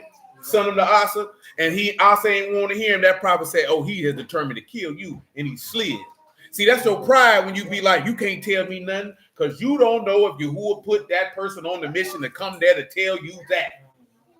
And it won't be the person you dissing off. It won't be the person you brushing off. It's going to be Yahuwah, and you could have sealed your fate in that moment. You know what I'm talking about? Because a lot of people don't realize that, man. You think everybody knew every prophet in the land? That's what I was telling that lady earlier when she was talking about that lady's a prophet. Let me ask y'all this question. What's one thing that the majority of prophetesses all had in common? They had husbands. But what else about their husbands? It ain't just that they had husbands. Their husbands is a part of it, but it ain't just that they had husbands. What is the one thing that the majority of all prophetesses had in common? Their husbands were prophets too. Their husbands were prophets too. You know what I'm saying? I'm not saying every prophetess husband was a prophet, but the majority of the prophet, it's three prophetesses that I can think of off the top of my head right now. If it's some more, you can gladly mention that are mentioned by name. You got Huldah, which it mentions her husband's name. It doesn't mention if he was a prophet or not. Miriam, it doesn't mention if Miriam was married or not. You know what I'm talking about? Deborah, and it mentioned her husband, and then the woman who Isaiah was married to. Y'all do know Isaiah had a wife, right? Esther was not a prophet. Mary was, but she's not mentioned as one. You know what I'm talking about? And you got Anna the prophetess, and of course it said that her husband died, so it doesn't mention if he was a prophet. But 9 times out of 10, with the mentioning of her husband, they more than likely were. You know what I'm talking about? Just like when you see most men in the text, remember what Amos said when they came to him? He said, I'm not a prophet nor the son of a prophet. I'm a herdsman and a gatherer of sycamore fruit. Because most men who were prophets, their daddy was one too. That was a gift that Yahuwah would just pass down to your bloodline. You know what I'm saying? So if you a prophet, then Yahuwah will put that on your children. Because you can't pass prophethood down to your sons. You understand? You can't do that. You did? Yeah, he just keep it in the family. Keep it in the bloodline. Because remember, look at Samuel's sons. They were judges, but they were wicked as hell. You know what I'm talking about? It doesn't necessarily mention if they were prophets or not. But you usually see that. Get that Amos for me, man. I think it's Amos 5. I might be wrong.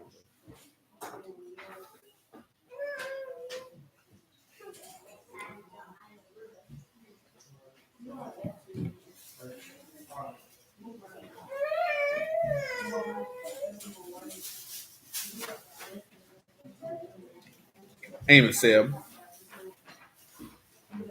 Let me see, 7 what? You can give me shoot, ain't gonna hurt nothing. Give me 7 and 1 and let it run.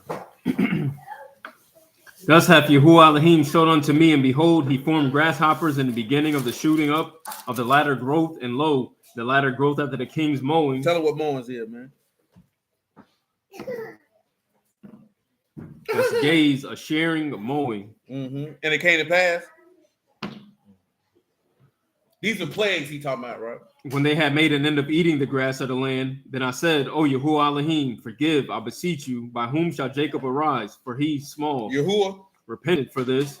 It shall not be, saith Yahuwah. Thus saith Yahuwah Elohim. Showed unto me, and behold, Yahuwah Elohim called to contend by fire, and it devoured the great deep, and did eat up a part. Then said I, Yahuwah Elohim, cease, I beseech you, by whom shall Jacob arise? For he is small.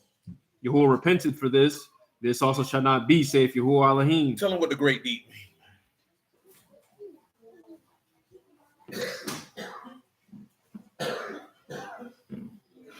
Great is Rob, much, many, great.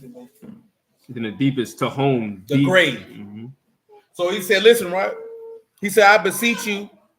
I'm sorry. He said he called to contend by fire, and it devoured the great deep to eat up a part. Do y'all remember what that go to? What did Yahushua say?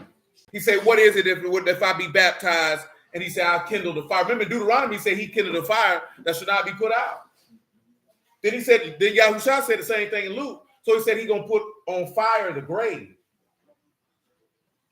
I'm going to plague him in the grave. Then he turned around and say, he repented for that. I'm missing the one before that. Then he said, I'll make the end of eating of the grass of the land. How shall Jacob arise? Because he is small. How Yahushua going to get up and he's small? Tell him what small mean in that word, man. Because we didn't read it earlier. Because we talking about plagues. That's Katan, young, small, insignificant, unimportant. He unimportant. Was he not unimportant to these people? Remember it said we saw no honor in him that we should esteem him. That would have said in Isaiah this. Okay. Come on. Amos 7:7. Thus he showed me, and behold, Yahuwah stood upon a wall by a plumb line with a plumb line in his hand. Yahuwah said unto me, Amos, what see you? And I said, a plumb line. Then said the Lord, Behold, I will set a plumb line in the midst of my people Yasharal. I will not again pass by them anymore. tell them what a plumb line is, just in case they don't know. A knock, a plummet, a plumb, lead weight. There's some just weight and just balances going on. He gonna weigh you in the balance. Come on with it. And the high places of Isaac shall be desolate, and the sanctuaries of Yasharal shall be laid waste. And I'll rise against the house of Jeroboam with the sword. Then Amaziah, the priest of Bethel, sent to Jeroboam, king of Yasharal, saying, Amos hath conspired against you in the midst of the house of Yasharal. The land is not able to bear all his notice words. that he said that this man was conspiring against the people because he was saying what Yahuwah told him to say. That goes back to what I was telling y'all last night, that a lot of people, they pro-Israel. They Israel first and not Yahuwah because they thought it was about them and not Yahuwah.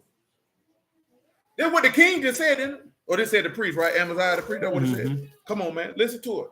But thus Amos had said, Jeroboam shall die by the sword, and Yasharal shall surely be led away captive out of their own land. Also Amaziah Said unto Amos, O you seer, go flee. he said, get away from here. Flee you away into the land of Yehuda, and there eat bread and prophesy there. He said, go prophesy there, man. We don't want to hear this. But prophesy not again anymore at Bethel, for it the king's chapel, and it is the king's Notice court. what he said, the temple of Yahuwah are these. He said, it's the king's court. Don't be coming here telling us this. Look what Amos finna tell it. Then answered Amos and said to Amaziah, I no prophet, neither I a prophet's son, but I a herdman and a gatherer of the sycamore That's why I fruit. said that. He said, I'm not a prophet, neither a what? A prophet's son. Because why would he have to throw that in there? Because a lot of the prophets' sons were prophets. He just kept it in the family. That was Yahuwah's choice. Go ahead. And Yahuwah took me as I followed the flock, and Yahuwah said unto me, go prophesy unto my people Yasharal. At the end of the day, he telling you, man, I was doing what I do. He told me go preach the word, so I would come. Listen. Now therefore hear you the word of Yahuwah. You say, prophesy not against Yasharal, and drop not against the house of Isaac. Therefore, Thus saith Yahuwah, your wife shall be a harlot in the city. woo! He said, since you said you ain't want me to say this here, your wife gonna be a hoe in the street, nigga. And your sons and your daughters shall fall by the sword, And they gonna die. and your land shall be divided by line, and you shall die in a polluted land, and Yasharal shall surely go into captivity forth of his land. He let Amaziah know, Your wife gonna be a harlot. Your children gonna die. I'm gonna part this land. You gonna die somewhere else, and all y'all gonna get up out of here. Let me tell you something, man. I'll be honest with you. And I know a lot of brothers and sisters who Hebrews probably don't want to hear this here. This man don't want all you niggas. I'm gonna be honest with you. This man don't want all you niggas. He ain't never wanted all you niggas. And you know why we know this? Because y'all ain't never wanted his word to begin with. Man literally told him, don't prophesy here. Go to Judah and tell them. And guess what Judah was telling their prophets? Same thing. We don't want to hear this. And you know why people don't want to hear this? It's because you don't want to change your behavior. You want to do exactly what we read earlier. You want to swear falsely and swear on the name of Yahuwah, but not in righteousness, not in truth. You want to proclaim the name of Yahuwah and live any kind of way. You want to be in the word for 3 years, 5 years, 10 years, 15 years, and still talking about you a work in progress. No, nigga, you ain't working at all. You ain't progressing. If you was a work in progress, that means there'd be some progression. I ain't saying you got to progress 20 miles, but how you say you finna walk and run a marathon, you know what I'm talking about? And you ain't completed the first mile and you've been walking for 3 weeks. That means you sat down a lot of days and stayed down.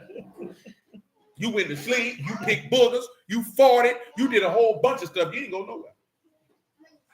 But you know what the sad part is? You feel like you should be rewarded for the work you didn't do. That ain't how that works, man. It's more to this, man, than I don't keep Thanksgiving Saturdays and no pork chops. You have to literally put in work. Did they say to produce fruit, you had to do the work? Well, what is the work? To crucify the affections and lusts. What did we read earlier? You got to put yourself to death, right? Except the seed abide alone, it bring forth what? No fruit. But if it die, so that means you have to be willing to do the work to mortify your members, to take up your stake every single solitary day and restrict yourself from the things that are contrary to the will of God in order to produce the fruit that you say you want to produce. If not, you just playing games. You just playing games. You wasting your time. And I done told you this once, and I'm going to tell you again. If you're going to live like that, you might as well eat, drink, and tomorrow we die. Go live your life. Don't serve you who are halfway and go to hell. Go to hell doing what you like. A lot of people get caught up like that young lady was talking about who we went to see. She said, they said, because she still be going through it, man. And I understand why she going through it. She going through it because she trusted. It's not the fact that she trusted that the man wouldn't cheat on her. It's the fact that the nigga said he was a certain type of man, that he claimed he served God, that hurt her feelings. You know what I'm talking about? I could tell from a conversation that hurt her more than anything. You know what the sad part was? The woman, one of the women he did it with, she was in the word too. She knew the girl. That's ugly. That's all the way around the board. You know what I'm talking about? But see, that stuff happened because, I say, she young. See, y'all different because y'all niggas. When I say y'all niggas, you living in Jacksonville. You can't be nothing but a nigga living in Jacksonville. You either just going to be a rotten nigga or you just a nigga. And then you become a godly person if you learn. Come on, man. We all from here. You know what I'm talking about. You know what I'm saying? We all grew up around niggas. You know what I'm talking about? I ain't talking about niggas in a negative way. I'm talking about, you know what I'm talking about? The behavior, the things that people do, the shysting, the conniving. You know what I'm talking about? The treachery. Stuff out in your face. And like this here, he plotting on something else. That's what I'm talking about. You see it every day on a large scale, on a small scale, on a violent scale, on a non-violent scale. If you from Jacksonville, Florida, 99.9% of the time, you done seen it. You know what I'm talking about? So coming in the word, most of us don't have that delusion in our mind that everybody gonna love and serve God. You know what I'm saying? Truth be told, most niggas skeptical. Man, that nigga there might be flawed as hell. You know what I'm talking about? You're not treating a nigga like that, but it's in the back of your mind till they show you something different. Because I don't know this nigga. You know what I'm talking about? This nigga could be around here touching on little kids for all I know. I'm just being honest with you. I'm not trying to be funny or nothing like that. Am I lying? That's how niggas from this city is for the most part. Most of us ain't like, oh, we bruised, brother. Everybody's solid. They be like, hey, I ain't no beef with nothing. I don't know this nigga. I don't know what this nigga doing. But a lot of people who come in the word, especially the younger people, they be in their early 20s, they really believe that this is what everybody want to do. That everybody who they see, they godly for real. everything that they say they stand for it for real. And then as the time go on, they begin to see that these people really not on that type of time. And that junk devastating for them. You know what I'm saying? I'm just giving you a different perspective because most of y'all don't hold that perspective. Like you could probably empathize with him like, dang, that's messed up. But the mindset that she had coming into the word, most of y'all probably didn't have that. You know what I'm saying? So you come around all these other different brews, you interacting with all these people, and they think all of them solid. You know what I'm saying? They come in and think if they met 50 brews in one day, they think all 50 of them solid. They don't know these people, but they under the assumption of if this what you say you do, they just automatically believe you do it. Now, I'm not going to lie to you. I don't have no thoughts at all. I don't come in the room like, them niggas ain't serving God, or them niggas serving God. I'm like, shoot, you serving God till you show otherwise. Honestly, you know what I'm saying? I ain't really got it ain't that deep for me. You know what I'm saying? I'm not coming in the room like, because, well, ain't nobody, well, Muffin ain't here. We went somewhere and they came in the room. We came in the room and niggas was like, they don't serve God for real because they ain't run straight up. Niggas was like, you niggas are goofies. Like, how would you even think that? You don't know us, nigga. What's wrong with you? You know what I'm saying? We done been in spots with a lot of other brews, man. I ain't had no thoughts. We was out there to that Fringe Fest. I wasn't thinking like, you niggas don't serve God. Who cares? You know what I'm saying? I'm not thinking about that. But the average young person who come in this right here, though, man, they believe that. Have you encountered that with dudes who think like that? I was gonna say a lot of people, brewers there feel like you serve God based on your time. Indeed. Have any of y'all run across that? When you don't run across people where they just automatically assume if a nigga say he know he is Israelite, he's serving Yahuwah. They just automatically assume that. And that's why you see so many people, they feelings be hurt. D say automatic judge. You say they feel that way when you don't have fringes. Okay, I know definitely with some people looking at us crazy. We ain't had no fringes. I ain't give a damn. You know what I'm saying? Because all you had to do was come holler at me, my G. You don't even know me. Like I'm just saying that is I don't have no thoughts of judgment on people I don't know. Like I don't know these people. You know what I'm saying? So why would I have any thoughts about their service to Yahuwah either way? I don't know what these people gonna do when they leave from here. It ain't even a concern to me what these people do when they leave from here because that's between them and Yahuwah. To be quite honest with you, you know what I'm saying? Now, if I see you out of pocket, you know what I'm saying? Nigga pull you, hey man, what you doing? You know, tighten up. But outside of that, like, nah, it ain't that serious. But like I said, right, because the young lady was on the live, man, nigga, I had to rap with her because I'm like, yo, like, you could see it hurt her. She was like, yeah, man, I'm thinking these people, she was like, be careful, everybody who say they serve God don't serve God for real. I heard a lot of these rules feeling because they really believe people be solid and they don't. And they don't. Now, of course, with her, it's different, nigga. This is her husband. Can you imagine the man you married to, you married him because you believed he was a man of God and this nigga is a scoundrel? An unadulterated, wicked bastard. That's tough. That's tough. Outside of just the natural pain and hurt that she gonna feel just as a person with a regular, normal human interaction. You think you just gonna let that slide? Nah, I ain't gonna let that slide. You going to hell, bro. You know what I'm talking about? And when I say going to hell, I ain't necessarily talking about you burning. I'm talking about he might give you over to the adversary, let the adversary go upside your head for a little bit. You know what I'm talking about? Like Paul said, give him over to Satan. That maybe he, you know what I'm saying? He like this here, man. You know, he take some lumps, but he can live. That's what I mean by that when I say go to hell. Not necessarily he gonna burn. Now he definitely dealt treacherously with his wife. Because remember, treacherously is begad, that's to be deceitful. Because that's something that she mentioned. That, and a lot of brews do this. A lot of brews tell a woman, it's going to be you and me. They get married, and then after they get married, they tell her, I want 3-4 wives. You know what I'm saying? And they feel like, well, the law say I can have them, and they disregard the fact of when you married this woman, that was not the covenant agreement that you made with each other. So you got to keep your word. I don't give a damn what you want. And if any elder Hebrew is telling you after you entered into a covenant agreement with a woman that you could turn around and do that, and that's not what y'all agreed to, that nigga gonna send you to hell. Because that nigga wicked as hell. Now, if you ain't in no covenant agreement with no woman and he tell you that, that's between you and the Lord at that point. But if you already married, that's deceit because you lied to that woman. You told that woman it was gonna be you and her. Where the second wife come in at? Where the third one come in at? And he say don't be no covenant breaker. Let's take a look at that Romans 1:28. I don't give a damn who don't like it. Don't make me no never mind. Take it up with the Lord. Because I don't care what you do with your vagina or your wee-wee. But the Lord do. Straight up. And you're going to go to hell. It said, and even as they did not like to retain Elohim in knowledge, They didn't like to do what? retain Elohim in knowledge. What else? Elohim gave them over to a reprobate mind. To do what? To do those things which are not convenient. And what else? Being filled with all unrighteousness, fornication, wickedness, covetousness, maliciousness. Amen, bro. Full of envy, murder, debate, deceit, malignity, whisperers, backbiters, haters of Elohim, despiteful, proud, boasters, inventors of evil things, disobedient to parents, without understanding, covenant breakers. Covenant what? Covenant breakers. Covenant what? Covenant breakers. Okay. Without natural affection, implacable, unmerciful, who knowing the judgment of Elohim, that they which commit such things are worthy of death.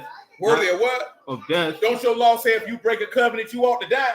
Not only do the same, but have pleasure in them that do them. Now, how you gonna have pleasure in somebody who telling you to break your covenant? You entered into a covenant, you gave your word.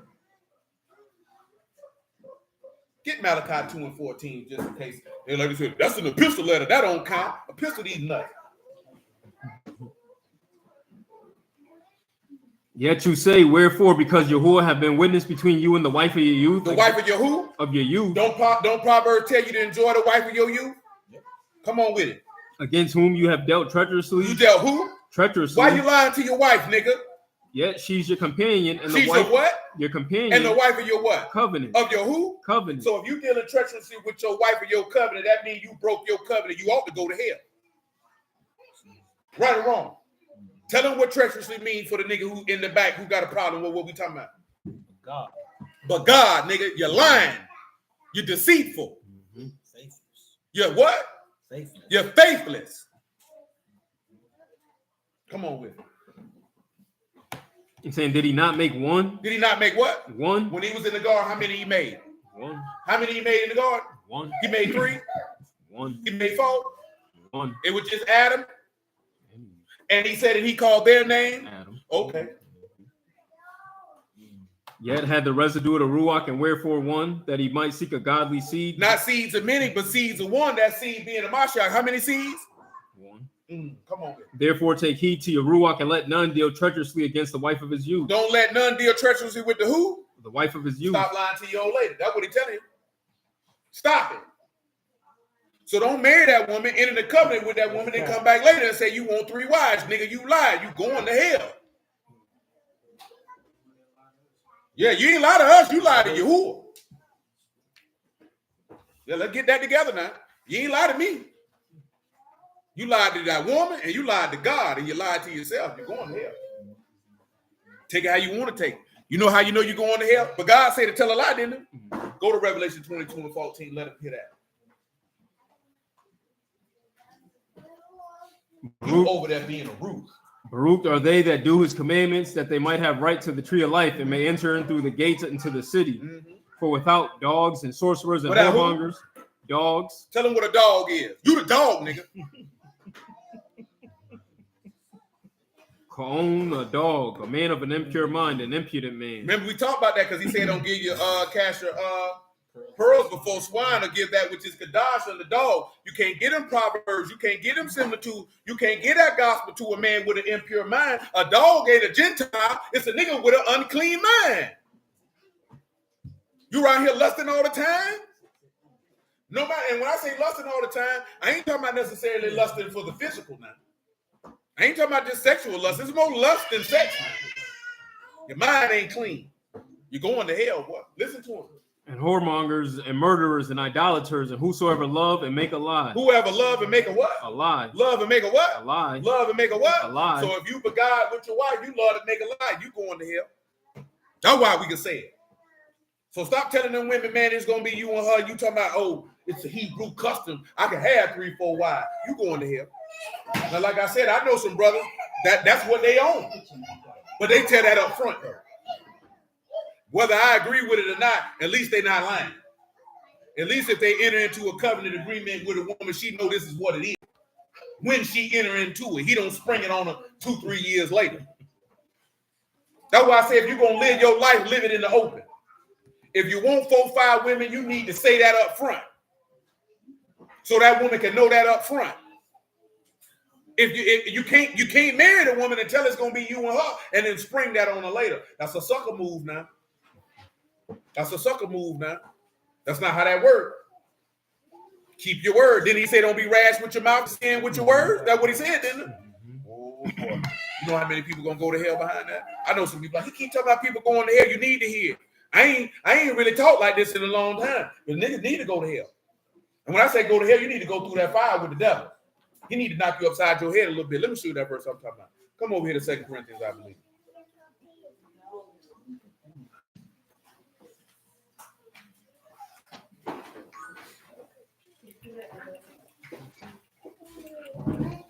Say, it's 1 Corinthians. 1 Corinthians 5:1. Give me that. Brother Nate, what good, man? It is reported commonly fornication among you, and such fornication is not as so much named among the Gentiles that one should have his father's wife. All right. You are puffed up and have not rather mourned that he that have done this deed might be taken away from among you. For I truly, as absent in body but present in Ruach, have judged already, as though I were present, him that have so done this deed. In the name of our Master Yahushua Mashiach, when you are gathered together, and my Ruach with the power of our Master Yahushua Mashiach, to deliver such a one unto Hashatan for the destruction of the flesh. Deliver him to who? Unto Hashatan. For the destruction of the what? Of the flesh. Of the what? Of the flesh. Go ahead. That the Ruach may be saved in the day of our Master Yahushua. See, sometimes you got to give somebody over to the adversary that the lust can be destroyed. Where do you have an example of that? Because Yahuwah gave Job over to the adversary. That self-righteousness might be destroyed, but his Ruach was spared in the day of judgment at the end. See, that's the scriptural reference for that.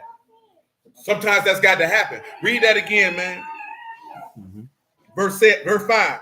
To deliver such a one unto Hashatan for the destruction of the flesh, that the Ruach may be saved in the day of the Master Yahushua. Yeah, sometimes, man, that's what I mean in this instance when I'm saying some people need to go to hell. They need to go on over to Satan so their flesh can get destroyed, so that the spirit can be saved.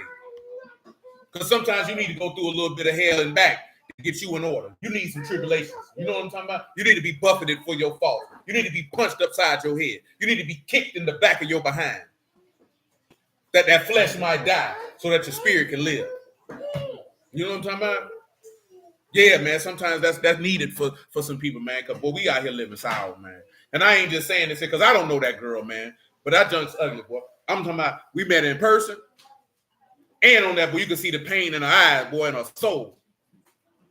You know what I'm saying? That girl 25 years old, man. Husband, then somebody you knew.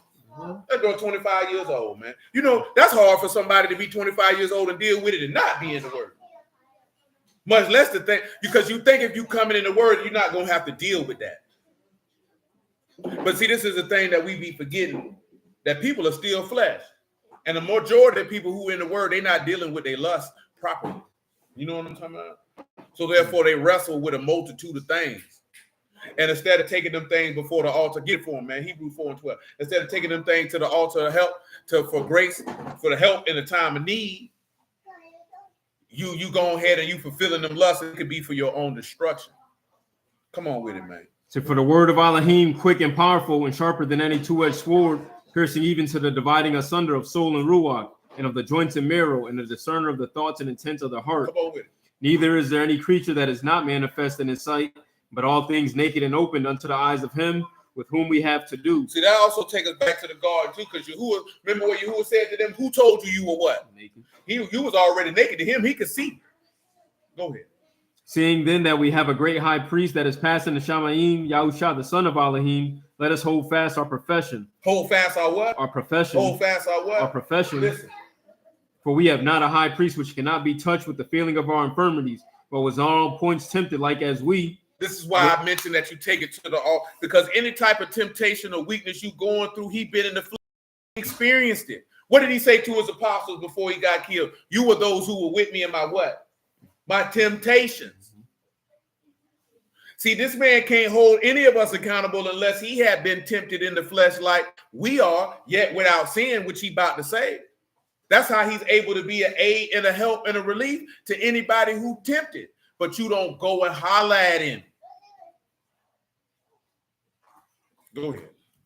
So yet without sin, let us therefore come boldly unto the throne of mercy, that we may obtain mercy and find mercy to help in time of need. We need to go to the what? The throne of mercy. that we may obtain mercy to find help. in the time of need. Listen, That's it. that's it. You know what I'm saying? That's all you got to do.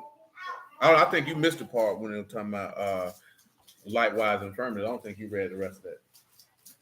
Yeah, so, but it was in all points tempted like as we are, Yet without sin. You understand? So he telling you, okay, you got a God who went through anything that any of us could be tempted with. All you got to do is come sin. You ain't got to try to go through it on your own. You ain't got to try to do all that. But you would have to acknowledge that. See, the problem with when it comes with a temptation is you don't want to acknowledge that there's a weakness. But what did he tell you in 2 Corinthians? Go on and get it for me, man. 2 Corinthians 12 and 7, man. We can make it 5. So you sure you ain't got no? Say, if such a one will I esteem, yet of myself I will not esteem, but in my infirmities. In my what? In my infirmities. In my weaknesses.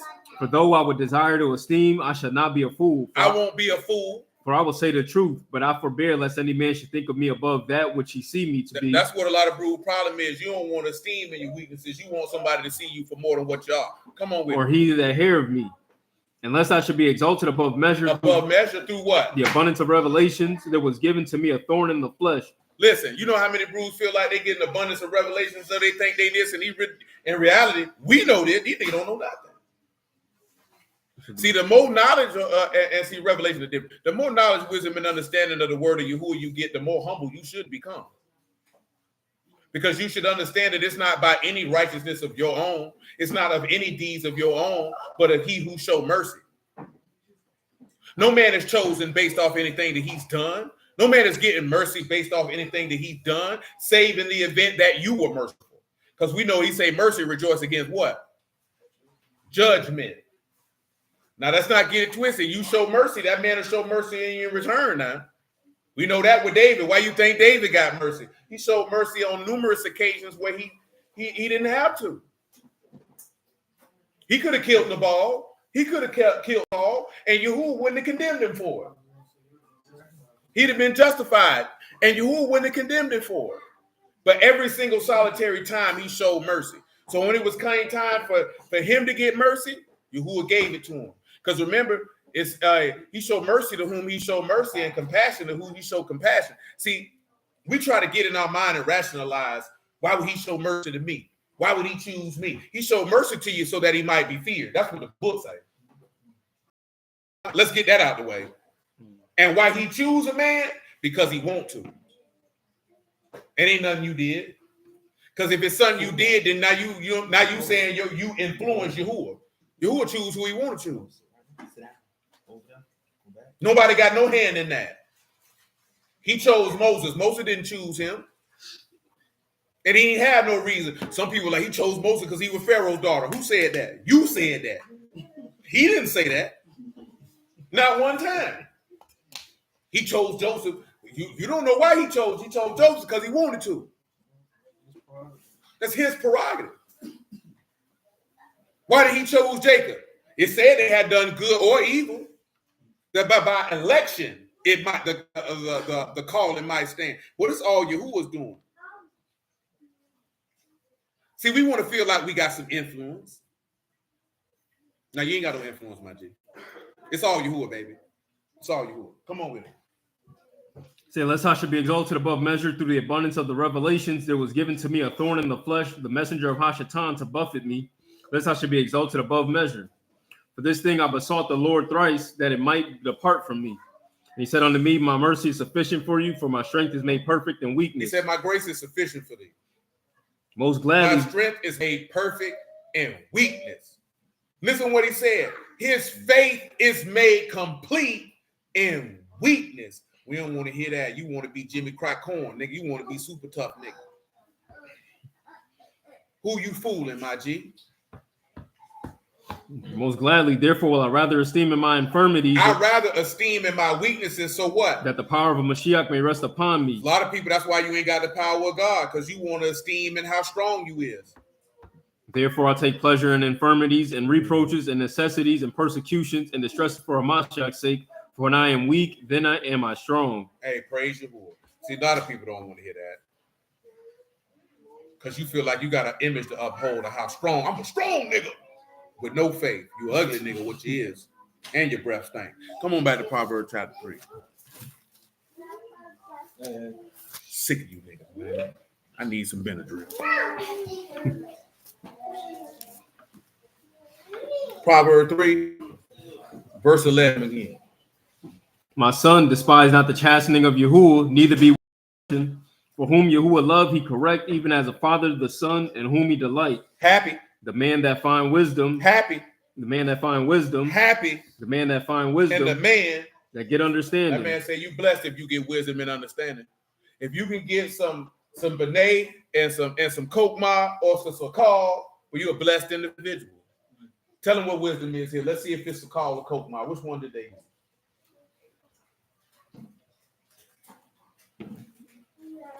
Wisdom is Coke Ma. This skill in war. Which word they use for understanding? Sometimes it could be sakal, sometimes it could be taboon. Taboon. See, taboon. So tell them what the definition of taboon is. That's understanding, intelligence, the act of understanding. The act of understanding, the intelligence to know the will of God and the skill to know when to implement it. And how you got that skill? Because he corrected you. Come on with it, son. For the merchants of it, better than the merchandise of silver, and the gain thereof than fine Tell gold. them what merchandise is. That man said the merchandise of wisdom and understanding through the correction of Yahuwah is better than silver and gold. That's a car, traffic, gain, profit, gain from merchandise. The gain of wisdom and understanding is more profitable to you than silver and gold. And how did you get this understanding and wisdom? Because bust you upside your doggone head, you fat head bastard. That's what he mean when he say, you spare the rod, the child, you know what I'm talking about? He say, hey man, beat up your child with the rod and you'll deliver his soul from hell. See, of course, niggas took that to mean grab whatever you could and beat the brakes off your churn. No, that's not what that means. Because rod just means discipline. Discipline does not always require you to physically strike someone. You know what I'm talking about? Because niggas in the Christian church just took that off tackle and been beating little niggas since the early 1900s, beating the brakes off them children. You know what I'm saying? And sometimes you got to bust them upside their head. But what good is busting them upside their head if they didn't get the proper instruction to know why they were wrong, the wisdom to be able to not be wrong, the understanding on why it was wrong, so they could have the insight to not travel that road again, to be disciplined enough to not perform said activity again. You just beat the nigga. What did that do? But take your frustration out because you are incapable and too immature to sit down and properly instruct a growing mind that has no concept of anything you're talking about. You know what I'm talking about? Because before Yahuwah bust you upside your head, what did he do first? He not only did he give you a warning, he sit down and let me teach it to you. Let me show you why you're wrong. Let me show you why it's wrong. Let me give you the insight into why it's wrong. Now let me show you the skill so you cannot move like that. Before he got to the point of, I'm just going to kill these niggas. Then he give you the warning. And he warned you for a good little while before he busts up. I've been told you, man, if your go-to move is to slap that child, man, then guess what, man? You out of order. Because Yahuwah slow to wrath. That's what the book say, didn't it? So that man don't come off the top rope and just start punishing them children. Stop hitting them children, man, and you ain't gave them no instruction. That's not the child's fault. That's your fault. You got to give them some instruction. Now, of course, you got a little trim. You done told him. You might have to pop him. But you got enough common sense to know that. Little pop on that leg. Pop on that hand. I done told you now. Leave stuff alone. But as they begin to develop, you're supposed to be instructing. So if they don't have any level of understanding on life, why in the hell you expect them to know what to do? Now, I will say this here now. There's one caveat that I tell you in some instances, slap that nigga dead in his mouth. And that's for blatant outright disrespect. You know what I'm saying? Blatant outright disrespect, give him a little pop in the mouth, man. If it's a boy, slap him. If it's a boy, you ladies, you shouldn't slap him. Let his daddy get it. Unless you just gonna pop him upside the back of his head. Don't slap no boy in his face. You know what I'm saying? Same token as a man, don't slap your daughter in the face. If somebody gonna pop in the mouth, let the mama pop in the mouth. You know what I'm talking about? But yeah, man. Oh, amen, mushroom. Amen, smoke, man. You know what I'm saying? Like, yeah, man, you got to do all that. See, that's how we've been raised. You got to whoop them children. No, that's supposed to be the last resort. You pulling out a belt and whooping them, that's supposed to be the last resort. After you have actually exhausted, giving them proper instruction and then warnings for their conduct. You know what I'm talking about?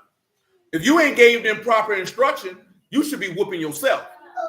Because at that point, that child is a reflection of you. How you going to chastise somebody without proper instruction? You know what I'm saying? This ain't like what we were talking about. Well, what about the Gentiles who never heard of Jesus? See, that's not talking about them. If you sitting in the house with them and they ain't got proper instruction and now you mad because they not doing what you told them to do or what you felt like they should do and you didn't teach them to do it, then you mad with yourself. If you didn't teach them kids to wash dishes and they break all the dishes, who fault is that? If the children don't, if you don't make the kids clean up behind themselves and they always just drop toys everywhere and be dirty, who fault is that? What you mad at them for? Because you never stopped them to say, hey, okay, you dropped all these toys in here, and now I'm finna, and see, the problem is you get frustrated. Don't get frustrated because you know they got a short attention span, they're gonna want a buck. You got to keep redirecting them. That's where your patience come in at. Who that? Who?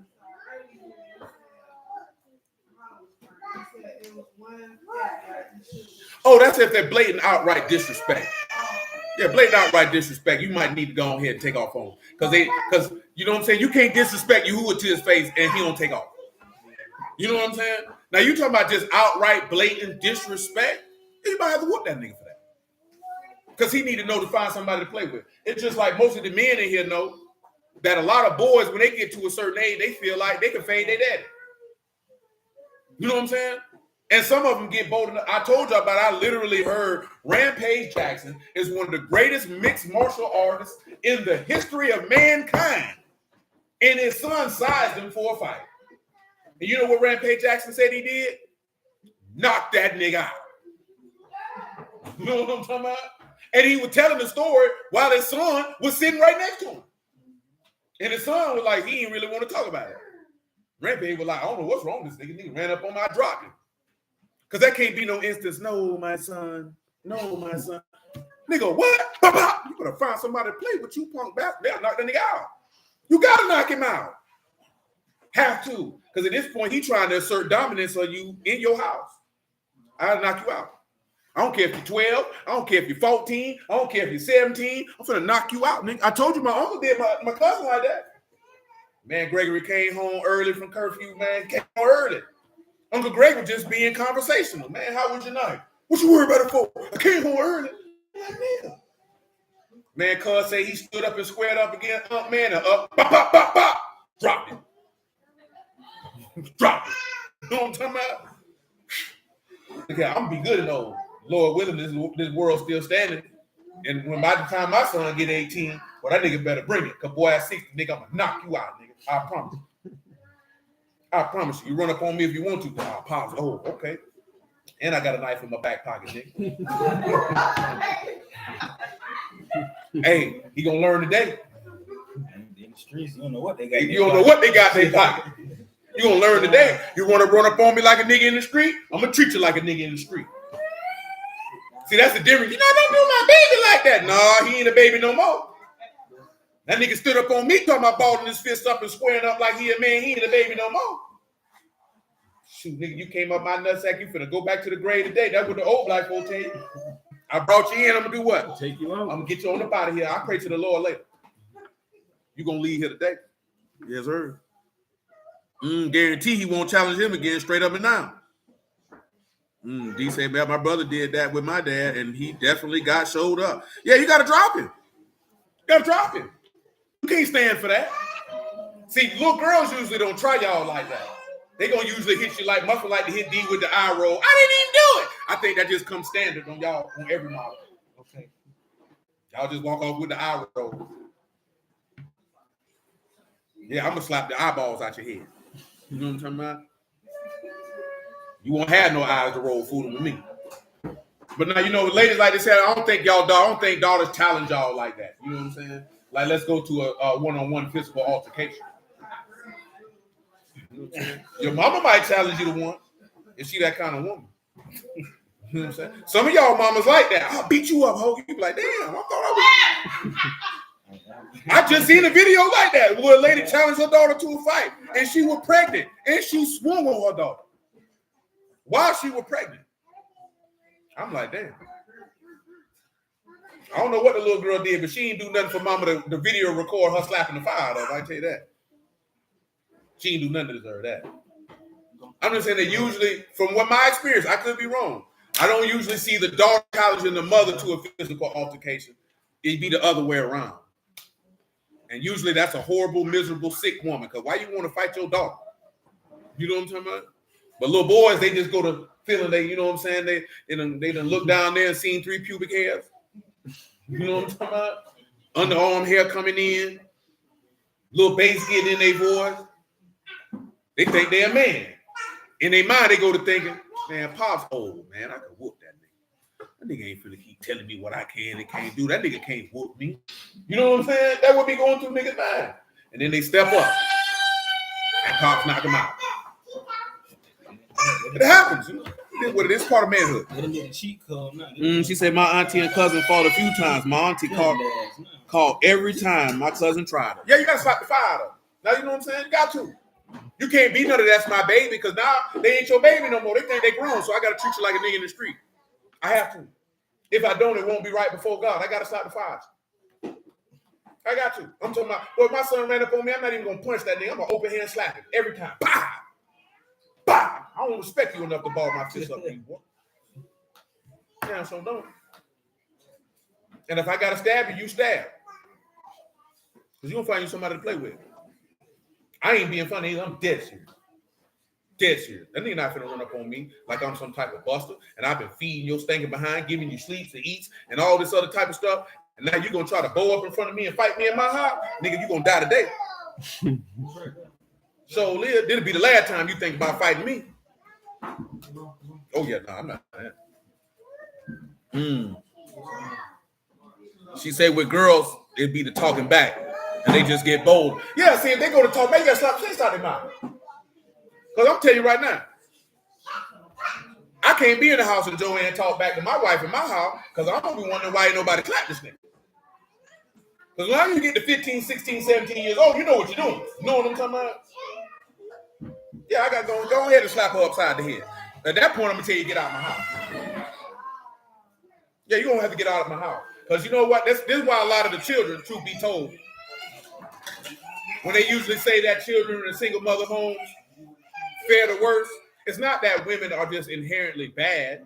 It's the fact that when in a lot of areas, they won't discipline their children. And I'm not talking about the physical side. They won't discipline their children in the fashion that's needed to correct improper behavior because of the emotional attachment they have for carrying the child for 9 months.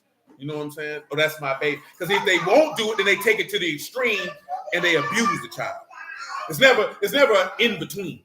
You know what I'm talking about? It's either they don't straighten them or they go overboard. You know what I'm talking about? For very few women, it's a in between. You know what I'm talking about? Because she said I ran off the mouth too much one day with my mom, and she ran up and clotheslined me and began throwing fists at me. My father was like, "You better not hit her back." I said, "I'm not gonna let these punches land and block me." No, I'm not saying it's 100%. It's just usually that. But see, you was like, it was like what D said. You were talking back. You ain't square up. Yeah, you ain't square up. You know what I'm saying? See, that's what we talking about. It's a little different because sometimes boys will square up. Like, what's up, then? You know what I'm saying? Yeah, straight up. It's boy. We men, so we know all of us done heard stories of niggas fighting their dad. And I'm talking about literally like squaring up. Like, what's up?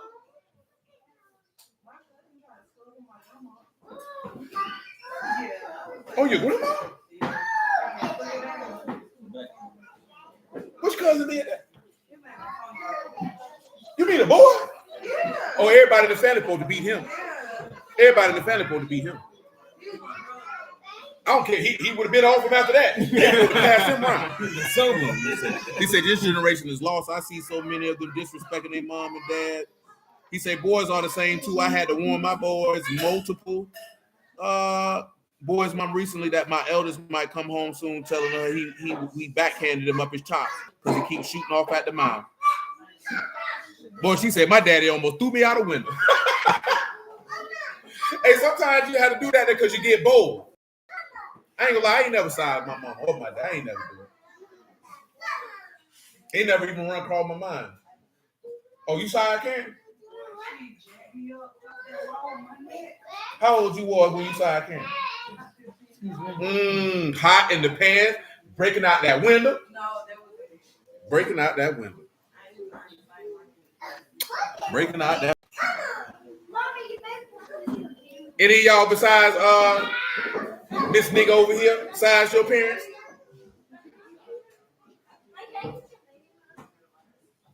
Joanne be sizing people. Nah, Joanne just be swinging on mother.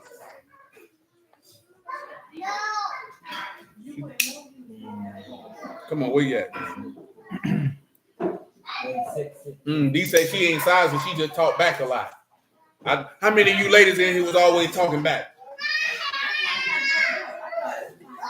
Huh? No, I mean, so see, talking back is a natural child reaction. Because you feel like you need to express yourself. See, this is what this generation tell me. You gotta let kids express themselves. I'm gonna express this water bottle in this nigga mouth. We keep talking. You know what I'm talking about? But then sizing them is like you going to be purposely, intentionally disrespectful. Not the aspect of your mama told you to clean your room. I'll clean it in a minute.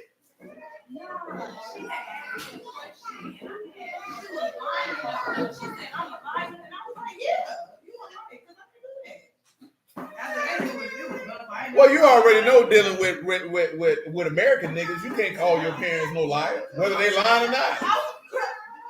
That's not talking back, though. I mean, that's not talking back. You did. I mean, but you should have known a whooping was coming with it. You should have already known that. Yeah, you supposed to have been ready for that. Yeah, you supposed to have been ready for that. You said, I had my mother and she slapped the spit out my mouth. So, but you know what? I mean, as a child, you know, I'm just telling you this because your children might do it. I don't want you to be shocked because you be like, well, I didn't do it. That don't mean they ain't going to do it. I don't know what click in the child mind, but I know what click in their mind. It's the youth and vitality that they feel like they can take. You know what I'm saying? They looking at you and they mind, you might be in your 40s, but you know, to children, that's old. Like, this nigga's old. I can whoop this nigga. That's what they go to thinking. I'm 14, 15 years old. That testosterone flowing. You like this? Man, I can whoop this nigga. So you got to go ahead. That's why you got to make sure, man, you stay in the gym, man. Stay training, man. You know, get you some MMA work in. Hit the heavy bag. If you don't, you know what I'm saying? Because if your son whoop you in your house, it's over. It's his house now. It's his house now. You've been conquered. You know what I'm talking about? You must now submit to your son. Son. He is clearly the head of this house.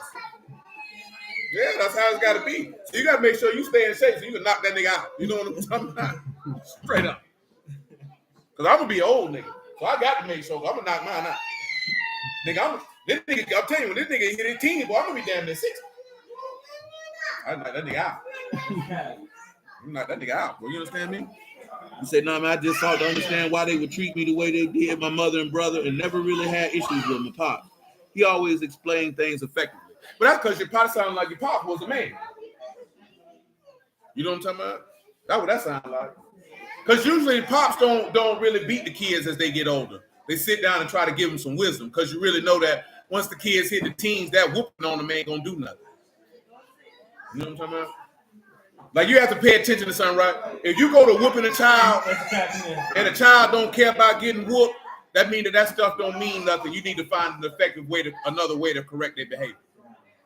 Because just popping them and pulling out a belt ain't doing nothing. They'll just be like, I'll just do what I want to do, take the whooping and do it again. They're not learning nothing. So the whooping ain't cutting it. Because the purpose of correction is for them to amend the behavior. If the work of the discipline is not amending the behavior to where they gain wisdom and understanding, then that means that discipline is ineffective. You need to try another route. Now, once you've tried all the routes that are possible to correct behavior, then at that point, that child is just evil. When I say evil, I mean disagreeable, more inclined to be disobedient. Because the book tells you that a child is known in his doings, whether he be good or whether he be evil. And I ain't gonna lie to you, most children are not evil. Most children are just children. Sometimes that's why I say don't never call them children bad. Don't call them troublemakers. Don't give them no negative connotations whatsoever. Because if you always telling a child he bad, then in the back of his mind and his subconscious, that's what he gonna believe he is. And you know why he gonna believe that? Because that's what you told him. You know what I'm saying? So don't give that type of negative reinforcement into a child's mind and then be shocked when they begin to behave that way. Nah, you ain't got to tell him that. You just have to let him know that type of behavior is not acceptable. And this is why. And if you don't have them type of skills, then you need to go seek counsel from people who do. Or if not, you're going to fail your kids, man. He said, oh, Sean said his daddy only hit him once when he was 5, if you remember correct. Because you should technically, usually, I ain't gonna lie to you. Some of these kids do some stuff that's out of bounds, but for the most part, I don't think many of them are participating in any behaviors on a regular basis that would cause for them to have to be beaten on a regular basis. Because sometimes children act out for attention. So they'll do something just to get in trouble so you can pay attention to them. You know what I'm talking about? But nevertheless. Where we at? Come on back to Proverbs 3 and 15. Read 14 again.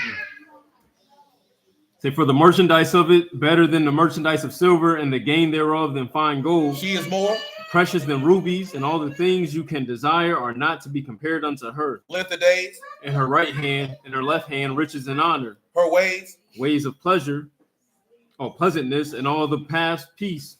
A tree of life to them that lay hold upon her, and happy everyone that retained her. Listen, it said wisdom is a tree of life to anybody who can obtain it. Job 28 and 28. Don Joanne. Oh, you just came for your cup.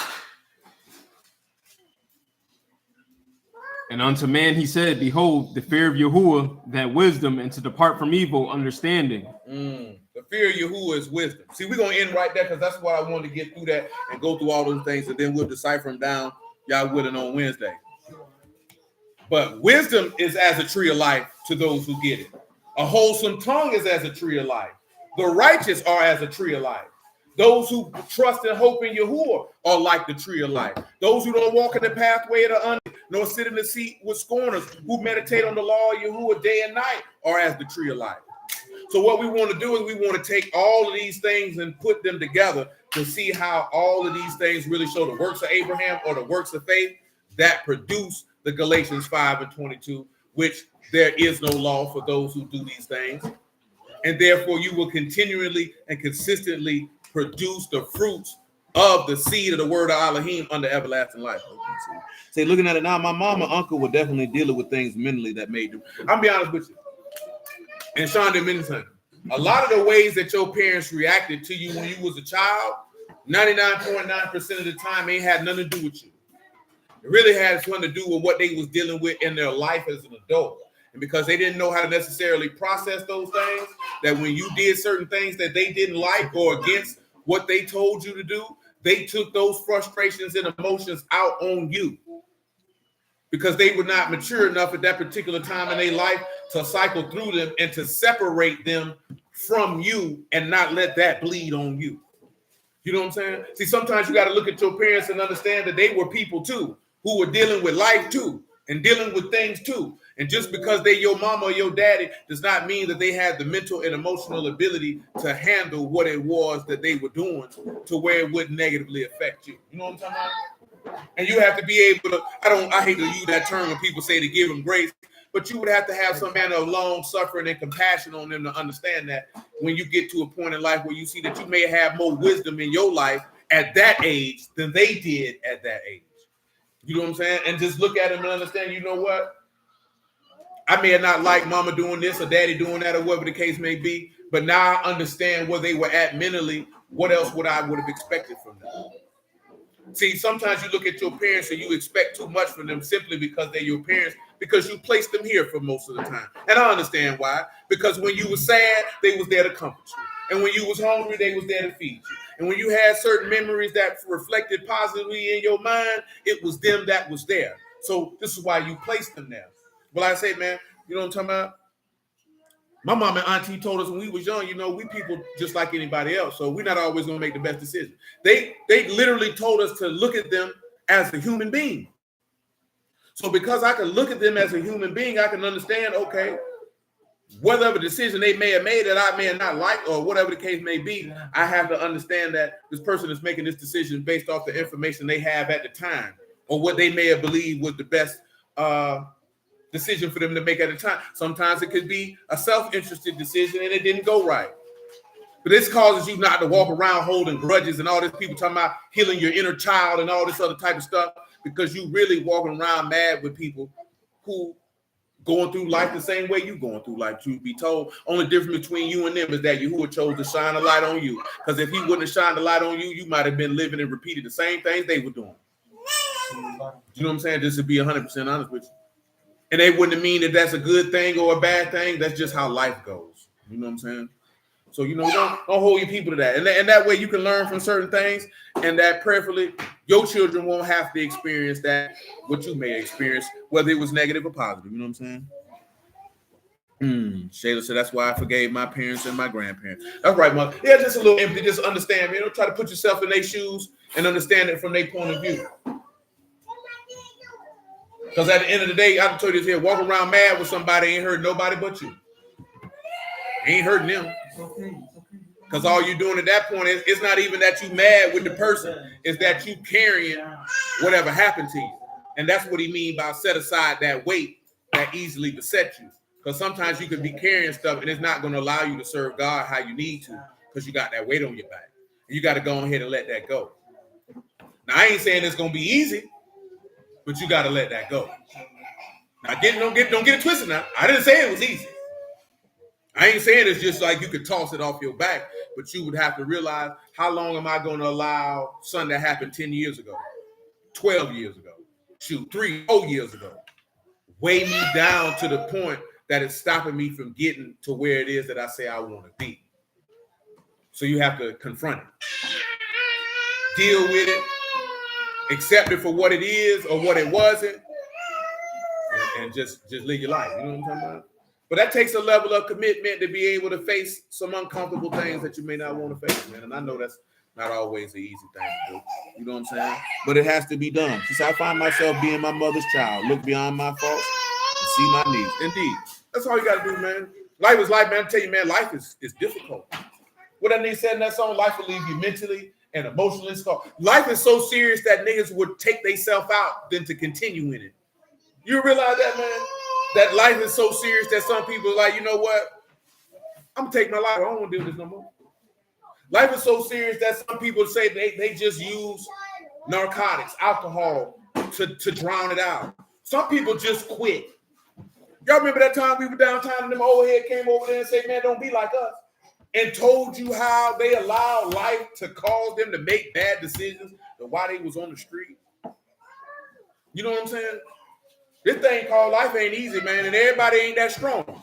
And sometimes you have to realize that, man, Lil Duval had shared something the other day, and it ain't even about this here. He was saying, hey, man, if you try to be an entrepreneur and you fail, it's okay for you to get a job. My pilot make good money. Now, I done told you this before, in this society, and that's what they tell you to do. Everybody be an entrepreneur. Everybody that own a business ain't got no money like that. You know what I'm talking about? A lot of people who get up and go to work every day got more money than some niggas who've been in business for 20 years. Wait, made more money. You know what I'm talking about? Now, some people just want the ability to move how they want to move. But I say that for this reason here, right? Just because you went through some things, you dealt with some things, you know what I'm saying? You can turn around and say, you know what? That was then to let that go and move on with your life. You ain't got to be stuck on that and say, I got to do it like this because this is what no, you don't have to do that. You're not damaging nobody but yourself. You know what I'm talking about? Say my son's father committed suicide, left me alone to raise my son. I'm sorry to hear that. Like I said, I done told you this before, right? Because we'll sit back and say suicide is so selfish. Do you understand how serious it got to be if a man looked at that life was so suffocating to him that he felt like death was a better option. You know what I'm saying? We don't ever really look at it like that. You understand a man looking at that his life in his mind was so difficult that death was a better option? Because that's how my cousin's son looked at it. He was number 17. He felt like what he was going through, that death was a better option. Yeah, that's serious, man. You know what I'm saying? But that's also because that's a conversation that black folks don't like to have. It's a few conversations that black see niggas like to get on the internet and talk about men should pay all the bills, but don't nobody want to sit back and talk about how these children get molested. How some of these people around here beating on each other like nobody's business. You know what I'm talking about? And the fact that people out here killing themselves. And why they killing themselves. Niggas don't like to talk about that. We like to crack jokes about it. You left the kids with who? That ain't no joke, nigga. Why is this nigga around these goddamn children? Why is this nigga not in jail? Why is y'all just whispering this here instead of saying, get this nasty bastard, who keep inviting this nigga over here? Or instead of saying, hey man, I know them your kids and all, you need to stop beating on them children like that. It's unnecessary. You know what I'm talking about? Definitely need to stop putting your hands on your wife. Why are you doing that? Why is you throwing pots at your husband? Why is you doing that? Nobody want to talk about that stuff, man. People are being mentally destroyed from being in them type of environments, and we just think this is a normal way of living. That's not normal. It's not normal. Y'all remember that time we were downtown, that lady was cussing that boy out? That trying to piss me off. That's why I said something to that funky hoe. Don't sit around and cuss no child out and call them out their name. What the hell's wrong with you? That junk ain't cool because you can't control yourself. Because you got issues you want to take it out on the child. If you feel that way, get that child to somebody loving then. And you go be miserable by yourself. Don't take that out on that baby. Because he has to be here. You the one wanting to hunt. That baby has to be here to deal with that.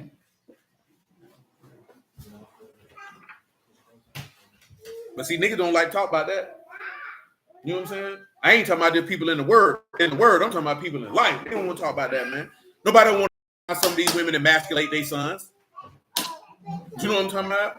Whore out their daughters. Yeah, nobody want to talk about all that.